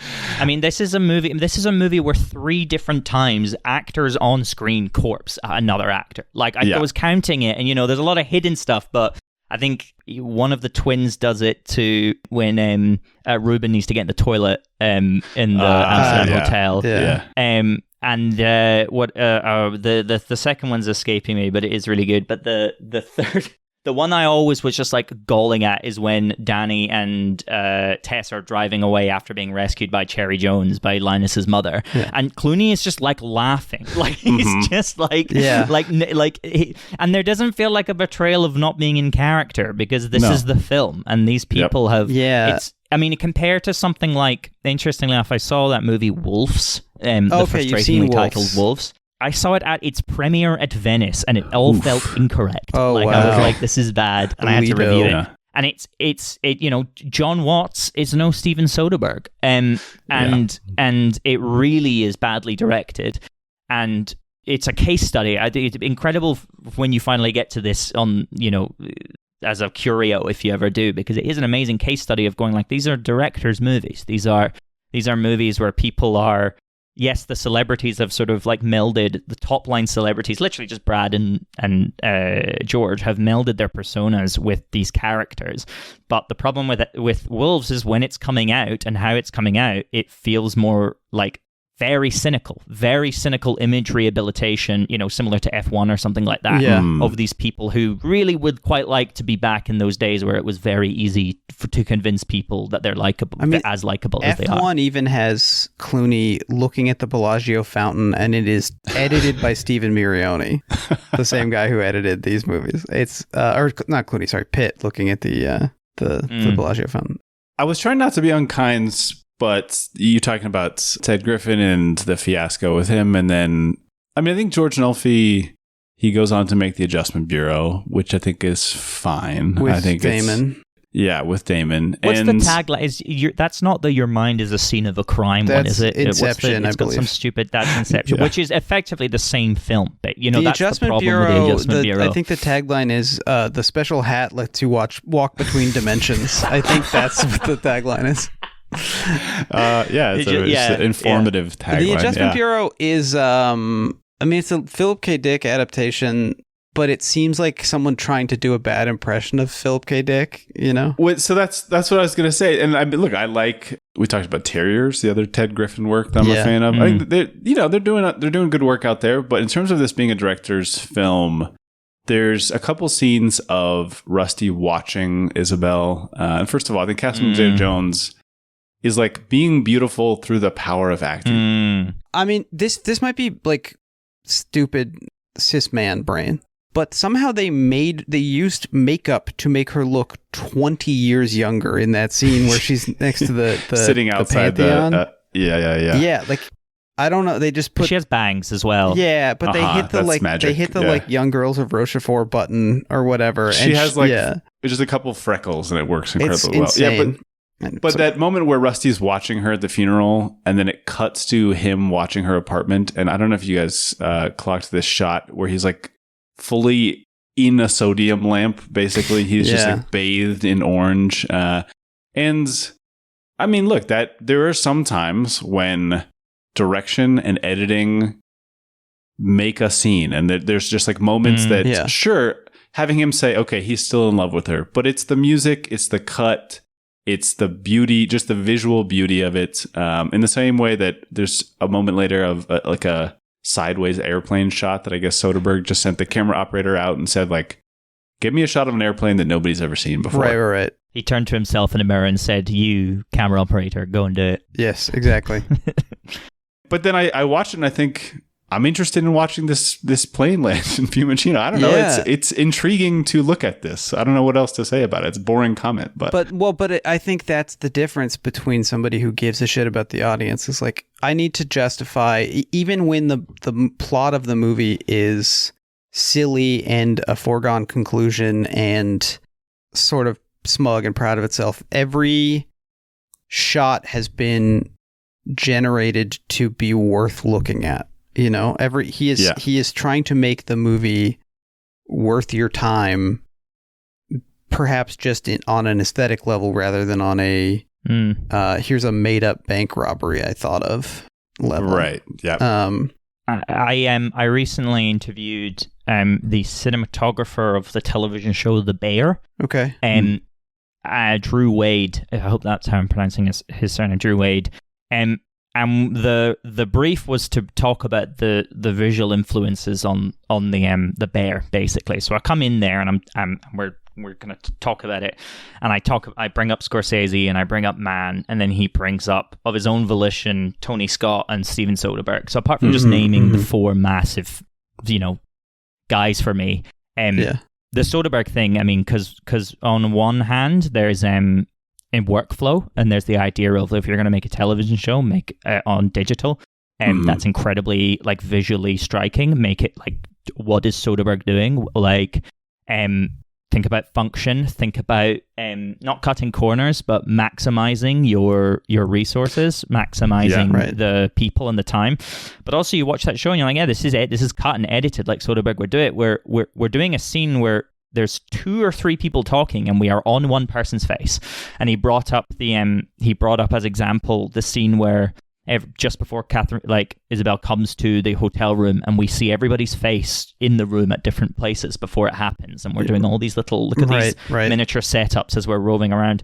And then he brought up Danny scoping out the bank at the start, which also feels a bit like a callback to Out of Sight, going like, how does someone who is wanting to go back to the bank, how would he do this? But that's a scene where someone is talking, and they're a bank clerk, like the film dictates that it's like, it is not important to see their face as much as it is to pay as much attention as you can to what this person is thinking. And it's like, is that and with something like as lush and as expressive and as irascible and as active as Ocean's 12, you really do get to see it's like, it's effective and it's efficient, but to an artistic goal, to an incredibly thoughtful artistic goal. And they do not make movies like that often. It's the sequel is like inherently disappointing and in some ways like tragic. I've never seen RoboCop 2 because I have heard that it basically undoes all of the catharsis of the ending of RoboCop. And that made me just think about how many movies. I mean, it is kind of, as much as I want to see these guys do it again, like, we learn in order to set up stakes for them, we have to learn that all of these guys fucked up their big windfall. Yeah. Yep. And so I don't know if you've seen, I mean, it's been a pretty dismal sort of summer for movies. So, on the topic of repeats and, reheated stuff, basically. I don't know if you've seen the Jurassic World Rebirth. No. But my take on that, my take on that film is it's the idea of going like, you're showing you're committed, but you're also showing that in those exact same ways that you're cynical. And you're saying basically like, we have to reconstitute something that does not exist. And has never existed since we did it the first time. And my reaction to it was, I was like, hey, some of that was like really entertaining, on the proviso that we agree to never do this again. That we are like completely this is the last time that we can do this, because otherwise it's not a very good movie. A lot of people really, really hated it. It made $1 billion or whatever, or it's about to, or all that kind of thing. And for me, the idea of that kind of like disappointment, or like having to unpick something, basically, it's like you get one shot to show that you're doing it smart and you're doing it like in a thoughtful way. And by the time we get to something like Ocean's 13, that's when I'm a bit like, okay, like, fine for whatever pleasure this gives me, but I know within half an hour this should be the last one, basically. There's so many like sequels to things that didn't need sequels, and there should already be 10 of the John Hamm Fletch movies. There should be like, there's some movies that should just propagate forever, and then there's some that they keep going back to, and I don't know what. Sorry, Ian, you were gonna. No, it's okay. And I think you're right. Sometimes it's sort of like, the more weightless something is, the better suited it is for a sequel. But I think Gravity. The problem Gravity should have a sequel, because it's got to be up there. Yeah. I think part of the issue with this for me. And I wouldn't let Soderbergh completely off the hook, because at the beginning of the film, Jake, you're talking about all these scenes where we see the people. It's a combination of something we discussed in our Ocean's 11 episode you don't get a sense of at all, which is like these guys being interested in the money or interested in the benefits of wealth or something. Right. So I think, not to say that it's undermining Ocean's 11, but it's putting me on sort of like a defensive back foot, because I'm thinking, all right, you've taken this work that I love that leaves these people in like the perfect position, and now you're making me think about, even if it's very funny, Eddie Jemison as a stand-up comedian, which it's also extremely schizopolis to me, but it's sort of making you think like, okay, it's changing the tenor, it's focused on a new character, which I'm actually not opposed to. I think it really took me this watch to recognize that the film is like, the emotional center of the film has to be Catherine Zeta-Jones, because as you pointed out, Rory, no one else in the film was actually that worried about anything like after the first week or something. Yeah. So she's the only person with anything going on. And the jokes are very, very funny in this film, but because they're in the context of failure, I think comedy registers differently. It feels like a little bit more like it's meant to be real life joking around, not like the Ocean's 11. Like everything almost feels scripted because of how well everybody fires back at each other. And this one, I think it's such a funny scene at the Harlem train station when they're talking about Danny Ocean's age. And he's saying, that's like, another great reaction from Clooney. It is just extremely. Purely. Yeah, you say like, do you think I look 50? And he asks Basher, and he goes like, yeah, but like only from the neck up.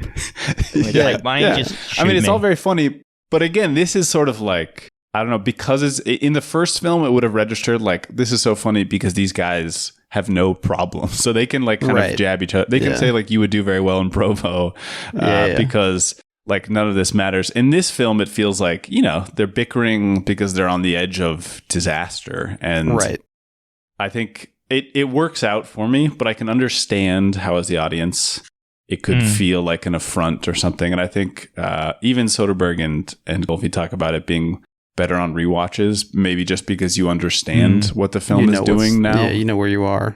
And I think that's true. Yeah. That was also if we're bringing up the twins, basically, I just wanted to make a comment. Do you think another just inbuilt subconscious thing about why those guys are funny and losers is the fact that they are not the most famous people with their surnames? Yeah. Like there at is the time of making movies, that's a son and a brother. Like even at the time, Ben Affleck and Casey Affleck would obviously remain relevant in a way that unless you watch Hawaii Five-0, but there is like. Yeah, they're like the guys who get to hang out with these famous people sort of because of circumstances, but like they're not on the level of, I mean, they're is somewhere else at the party, basically. Yeah. But I mean, there's a great scene where they are all confronting that failure and that stress, where they're recapping what they've done with their money in the sort of disused kind of warehouse and stuff like that.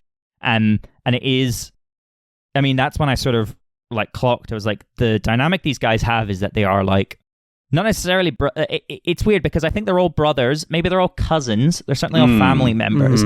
But in the same way that you've segmented different intensities and types of relationship within one family group, in a way where you are close to your cousins, but you may not be that close. Like there's your guard is down slightly, but it's not always down. Like how does this guy talk to this guy? And the mining, a lot of the humor is about seeing, well, what would that look like? Or what would that, like, just any scenes with the youngest characters and the oldest characters, and then you just get that beautiful moment with Carl Reiner going like, I do not care if he comes to murder me. I'm like happy, basically.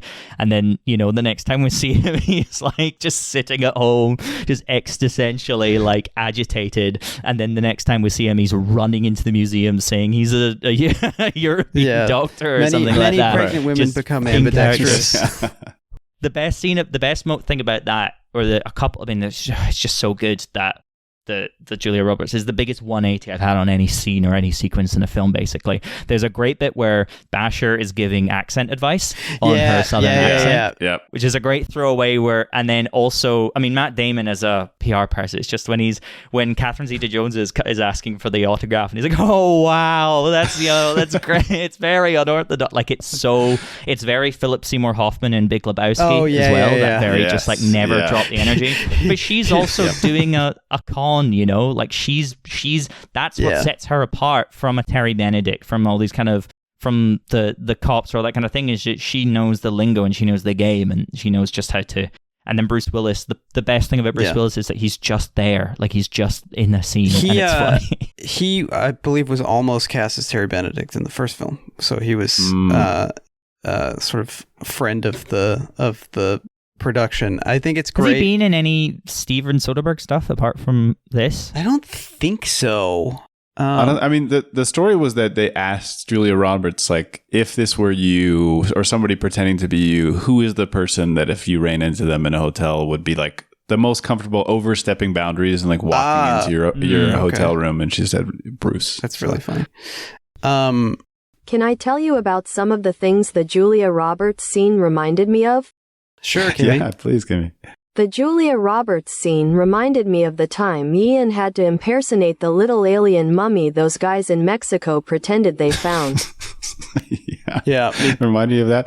Also, the were you Julia Roberts Irish scene for a second? reminded me of the time Ian had to impersonate 2025 Dane Cook.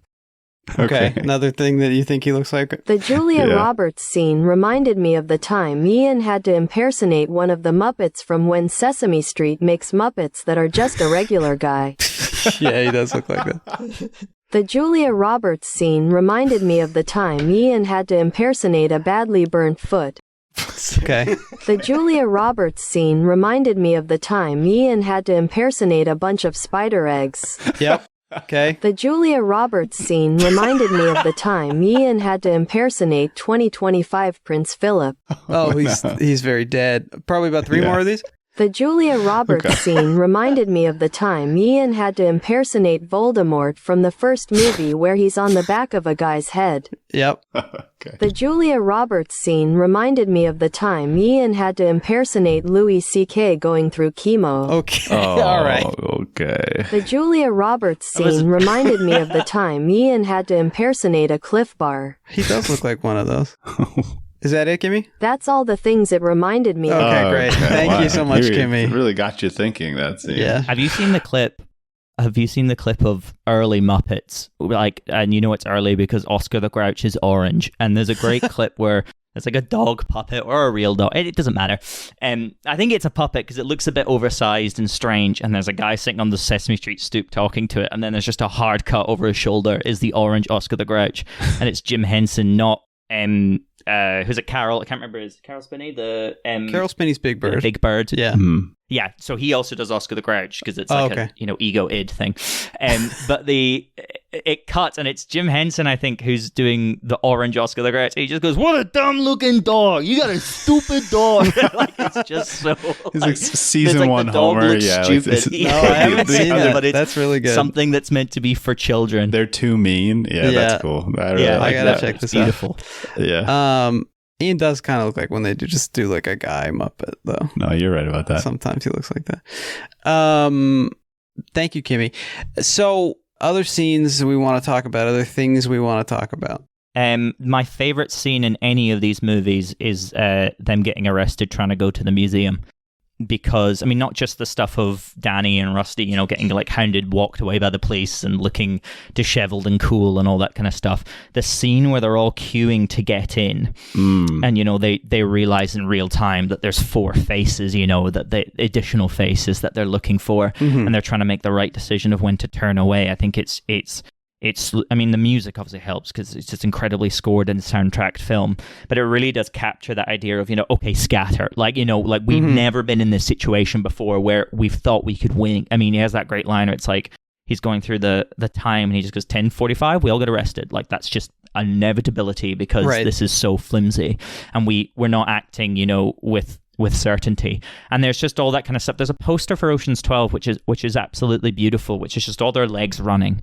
And I'm like, that it's it's beautiful because that's not the first film, you know? The first film is them walking or standing or looking at the fountain or, you know, filing out orderly. The idea of we're going somewhere we haven't been before and then a bunch of people looking great in suits are just scattering and running around. I think it's incredibly exciting and it's incredibly dramatic. And so that scene where they all get arrested, and especially when we're leaving the prison after Cherry Jones shows up, and we've just got that one shot, and it's the repeated like dozen shots of the zoom finding their faces. So good. Basically. It's like a little bit too tight where you can't see the whole car. Yeah, it's really, really good. Really good stuff. Cherry Jones, one of many. I do like that kind of as like this film isn't a victory lap.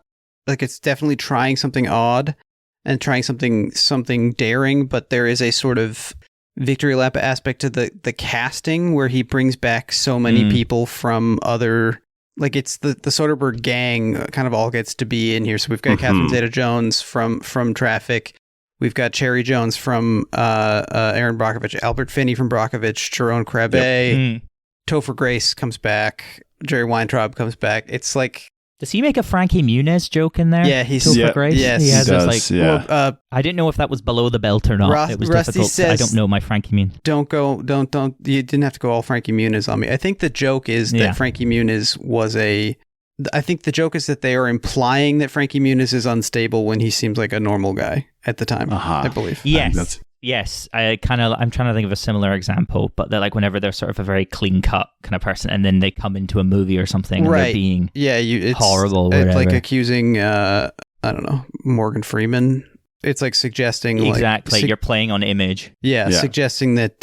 Michael Cera in This Is the End has that as well. Of course, he's just sexual deviant. Or Neil Patrick Harris in Harold and Kumar. Harold and Kumar. I think that was. I bet those movies have aged wonderfully.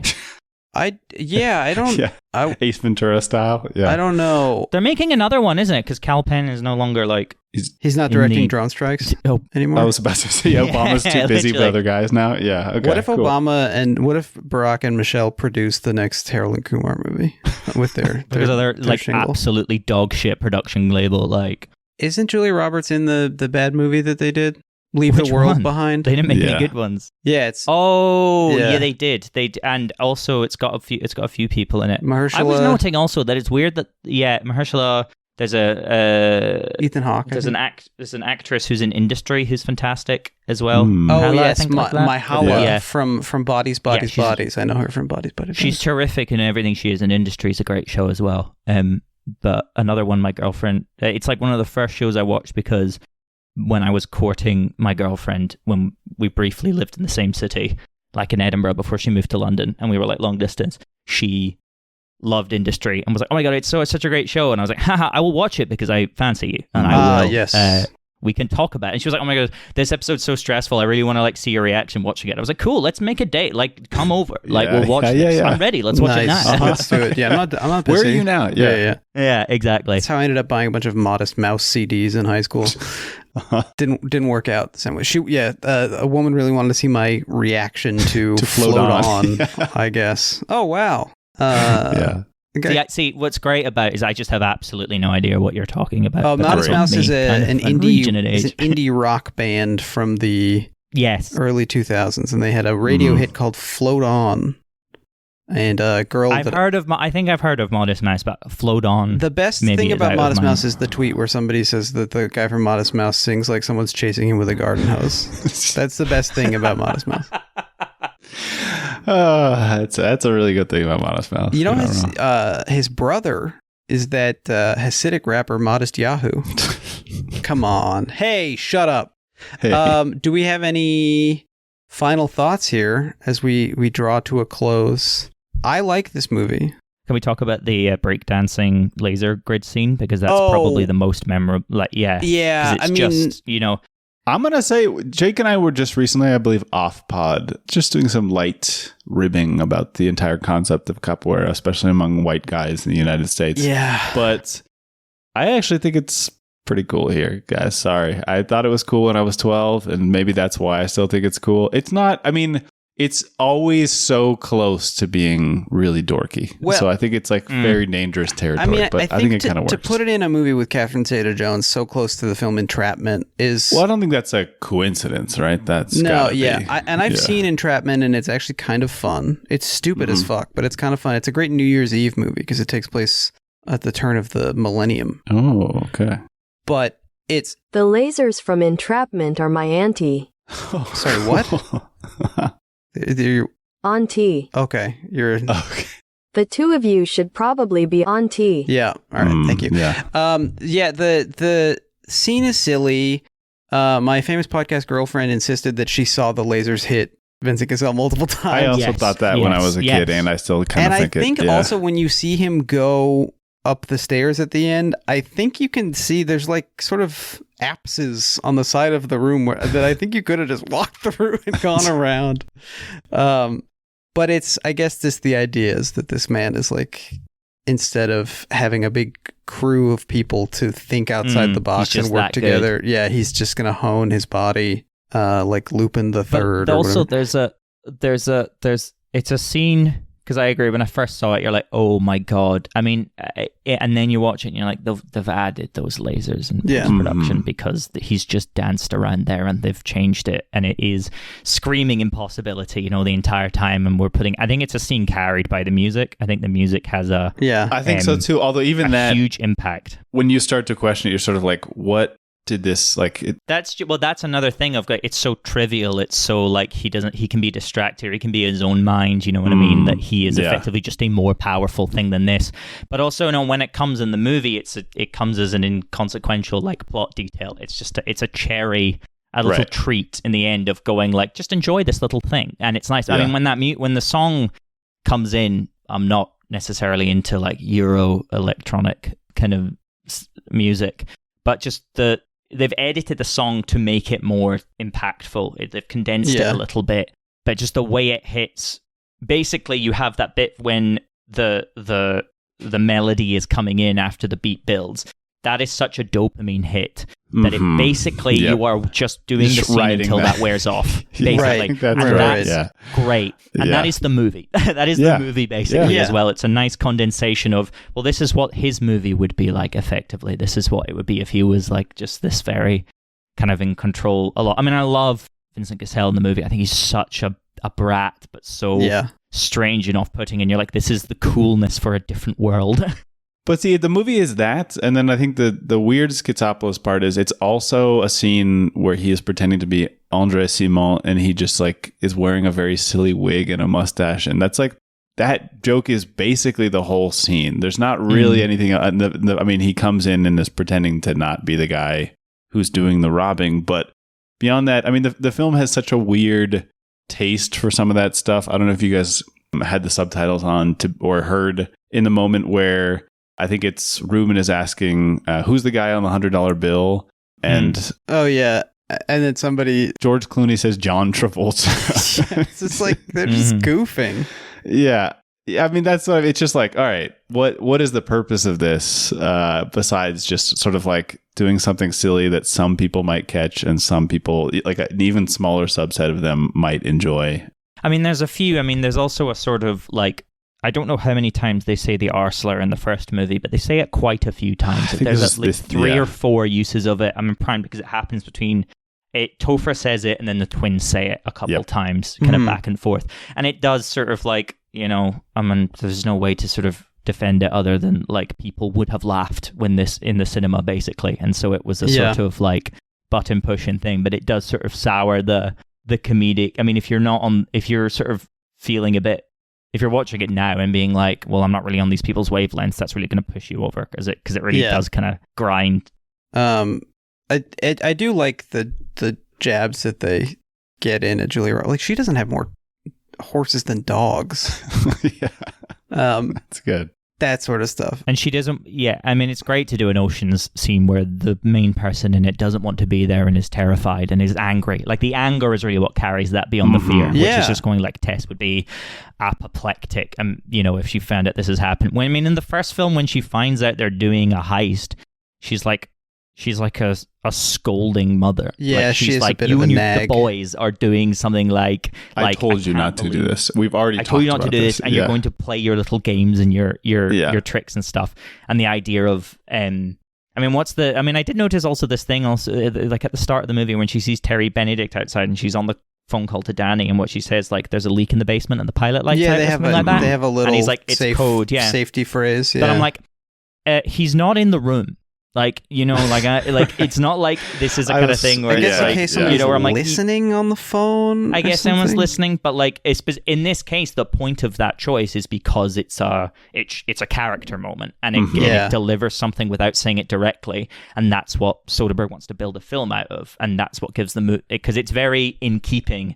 But as we were saying, these kind of logic kind of things like that. If you're filling a movie with lots of different, it's a film of scenes rather than of momentum. Right. You know, it's probably got the same amount of individual scenes as Ocean's 11, but because it's not right on that kind of arc of momentum, it does feel very vignette-y and stuff as by design and very effectively. But it does mean that sometimes you can see the construction of it just more, basically, because everything is a bit more constructed, because it's a little, well, let's have this moment, let's have that moment, let's have that moment, and it'll get us to this type of place. Almost like a collection of jeweled eggs. Almost. Makes you think.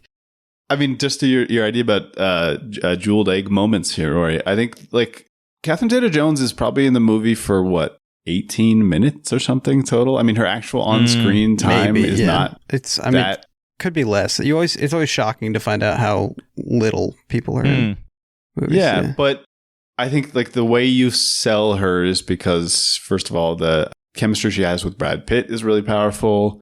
And then because Soderbergh, I think, is a masterclass director, I think he uses a shot that I felt like I recognized from Out of Sight, which is like shooting from outside an apartment, looking in, like we looking at Karen Sisko, I think, at certain points, and just see her like reflecting on a somewhat similar dynamic where she knows she's supposed to catch this person, but also feels drawn to him and also is thinking about her own past and whatever. And you know, I don't think there's any dialogue in this shot, at least in my memory. It just works because Soderbergh, like you're saying, understands that if we're going to care about Isabel, we need a vignette that makes us realize like she's a person dealing with this, not just in this sort of like high chemistry way, but as an individual. Right. And then we sort of like realize she's real enough to carry it through the rest of the movie. And I think any lesser director, it would be so easy to have this person feel like, who is this character? Why is she in the movie? We don't really care about her. If we're doing CinemaSin stuff, the idea of like a Europol agent who has a master thief father and then ends up kind of siding with the criminals. Well, Europol like, also can't actually arrest people. It's just like a collaboration, like middleman. Email sending agency. Also, they don't solve crimes in Europe. That's not something they do. Right. Exactly. That's not something that's like on their list. And who would want to stop a gentleman thief? That's like one of the best kind of European guys there is. Let him do it. You know, I think that the final moment, the revelation of Albert Finney, and you know, if you're a type of person like me and watching this movie with someone, you are, before the reveal, you're going, that's Albert Finney, that's Albert Finney, that's Albert Finney, you know, that kind of thing. Yeah. And because you're like, I'm a good boy and I know that he's in Soderbergh movies and I recognize the voice. But there's, I mean, that's the beautiful thing about it, is you go like, well, how possibly could this have happened? How possibly could this switch happen? Now, isn't that incredibly unlikely? And then you just get the moment and it's beautiful. This is a really, I mean, it's a purely artistic thing, right? To go, this is implausible, this is artificial, this is constructed. And then, but then the beauty happens and you go, oh, I would like, all of that scaffolding was to deliver me something and to convince me of something. And you go, great, like that's amazing, that's beautiful. Even though like the relationship is not a massive part of the movie, right? And it's because it's how the way it's set up and the way the film is set you to prime over romantic moments and the characters like romantic kind of conflict and like absence in her life. Then it's like, you know, it's beautiful. And it relies on their sort of star text, the what we bring to both of them, and also just like pure acting ability, like they both sell it.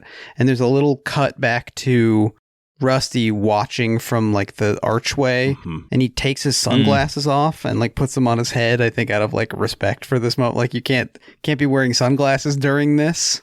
Just a little moment that I And we're getting Crepúsculo sul Mare again, and this is shot in the Tonara di Scopello, which is like a fishery that's been around for 800 years in Sicily, and it's a place that apparently humans have occupied for like 3,000 years. It's something that I think Stone Age people also thought was very beautiful to look at, basically. It's just like, this is something that, I mean, the big reunion scene on paper is so easily to imagine falling flat, but it's a little bit like, I don't know if you guys ever read like two condescending food critics who will say like, the food wasn't even that good.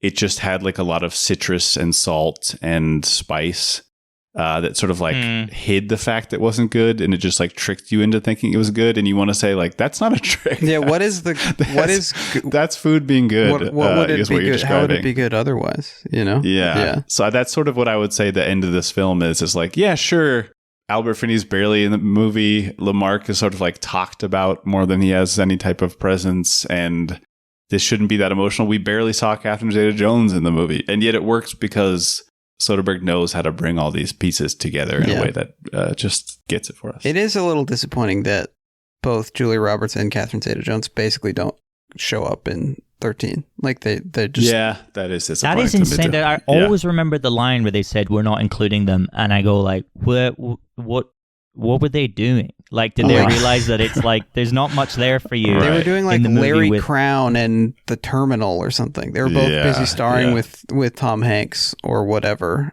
Yeah. They're just busy. That's fair. Know. I mean, fair enough. I mean, Ocean's 13, it's a strange movie that it has got, I think it's maybe because of its deficit. The twins are some of my favorite things in that movie. I think they have really refined how funny. It's just the shot cutting back to them throwing a petrol bomb into the dice factory. Yeah. And they go, they can't treat us like this. Like, it's glib, you know, in a way, which is maybe a bit uncomfortable. But them with the hotel reviewer in the room, who then has the most insane thing happens later when Al Pacino's placating Carl Reiner. He just like smacks him on the ass, and then like Al Pacino gives a proper like good like reaction shot, and I was like, that's insane. Like that's a really weird thing. It's a really silly movie. I'm excited to talk about it. And Tallur comes back to do like silly helicopter stuff. Yeah, that's right.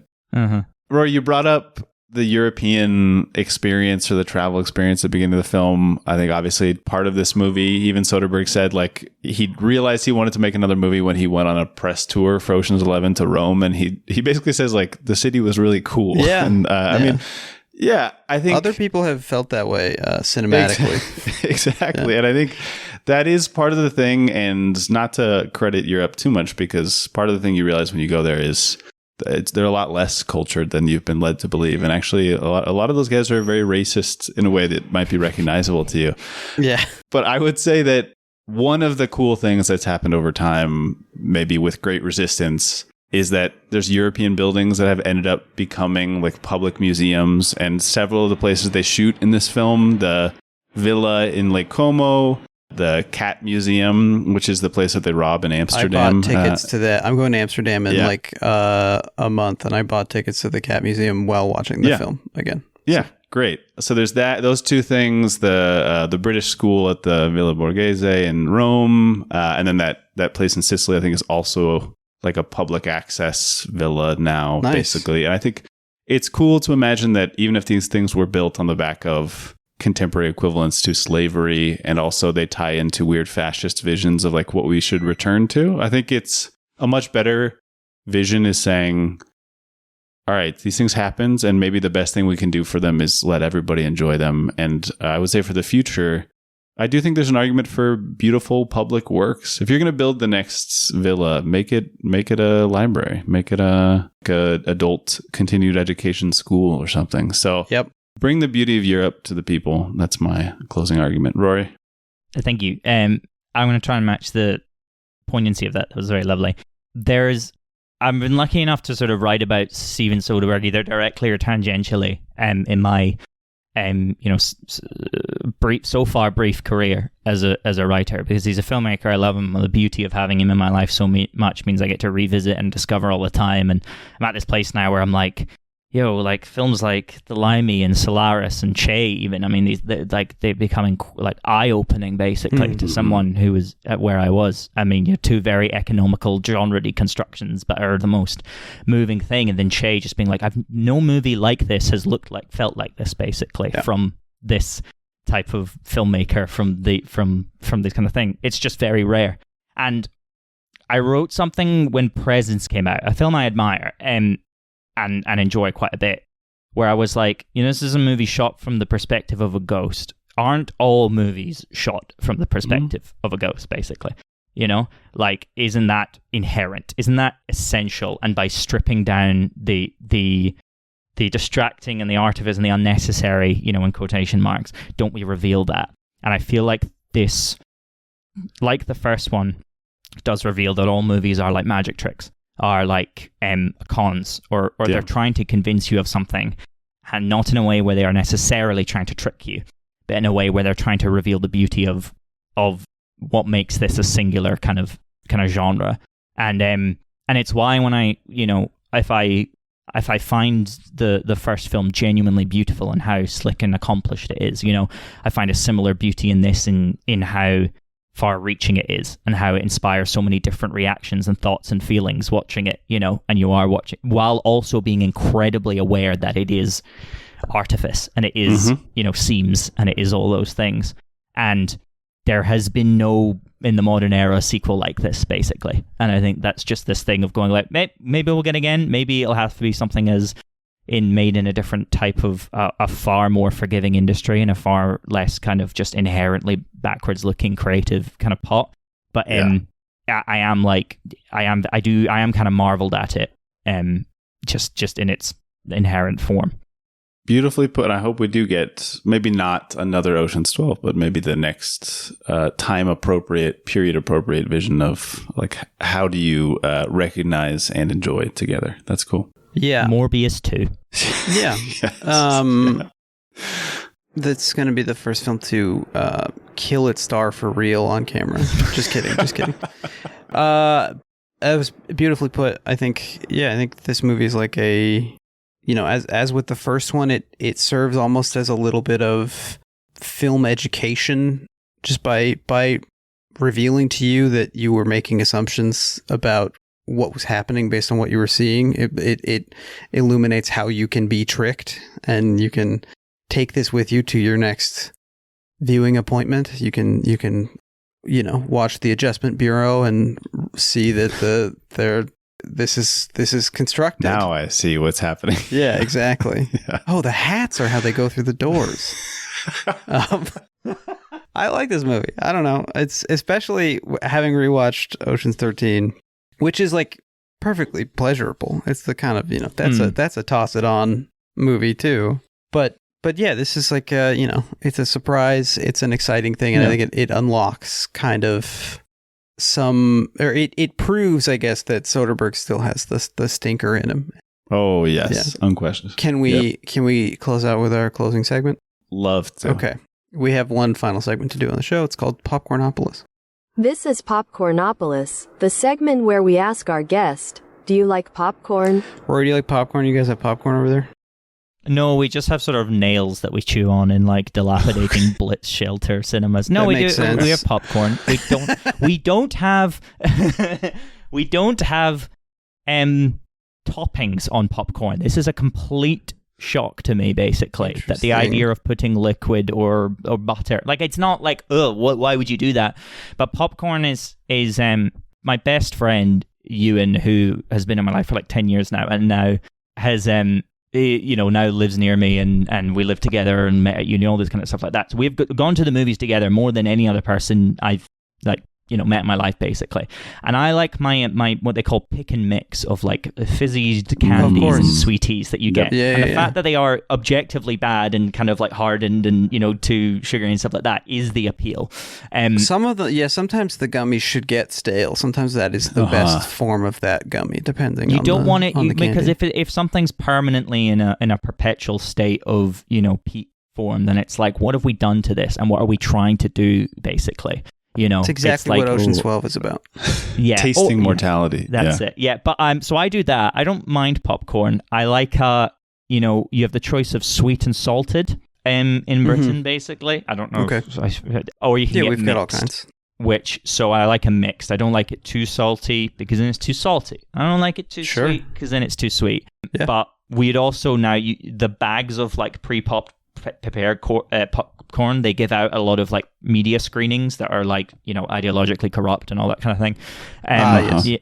Those are terrible and are like way too salty and way too sweet and stuff like that. And Ewan, the popcorn aficionado, will discard the like complimentary bag to go up to a guy and go, I want to pay £6 for the popcorn, basically. And you know, that kind of ideological like certainty is incredibly admirable. But I like popcorn. Beautifully put. I mean, I don't really have any popcorn updates personally. Ian, do you have any popcorn? I don't think so. I would maybe we all find the Ewan in our lives who will fight for what's right. I think that's nice. I think so.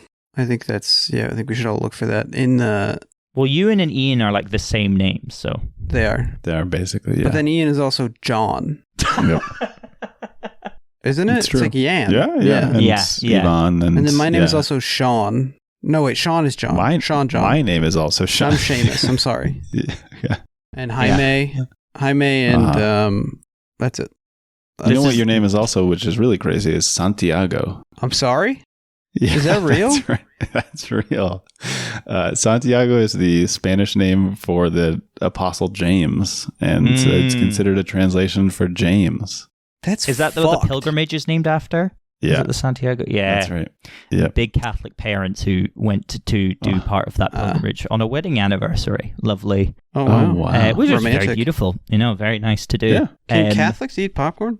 Well, I read something recently that reminded me that it's that Protestants hate pleasure, but Catholics love suffering. So it's the distinction between that mindset. Okay. So depending on the popcorn, then they absolutely love it. Because it gets stuck in your teeth. That's why they love popcorn. Yeah, they love suffering. It's kind of a hair shirt. Yeah, it is often. That's disgusting. That's really nasty. All right. Well, that's gonna do it for our Ocean's 12 episode.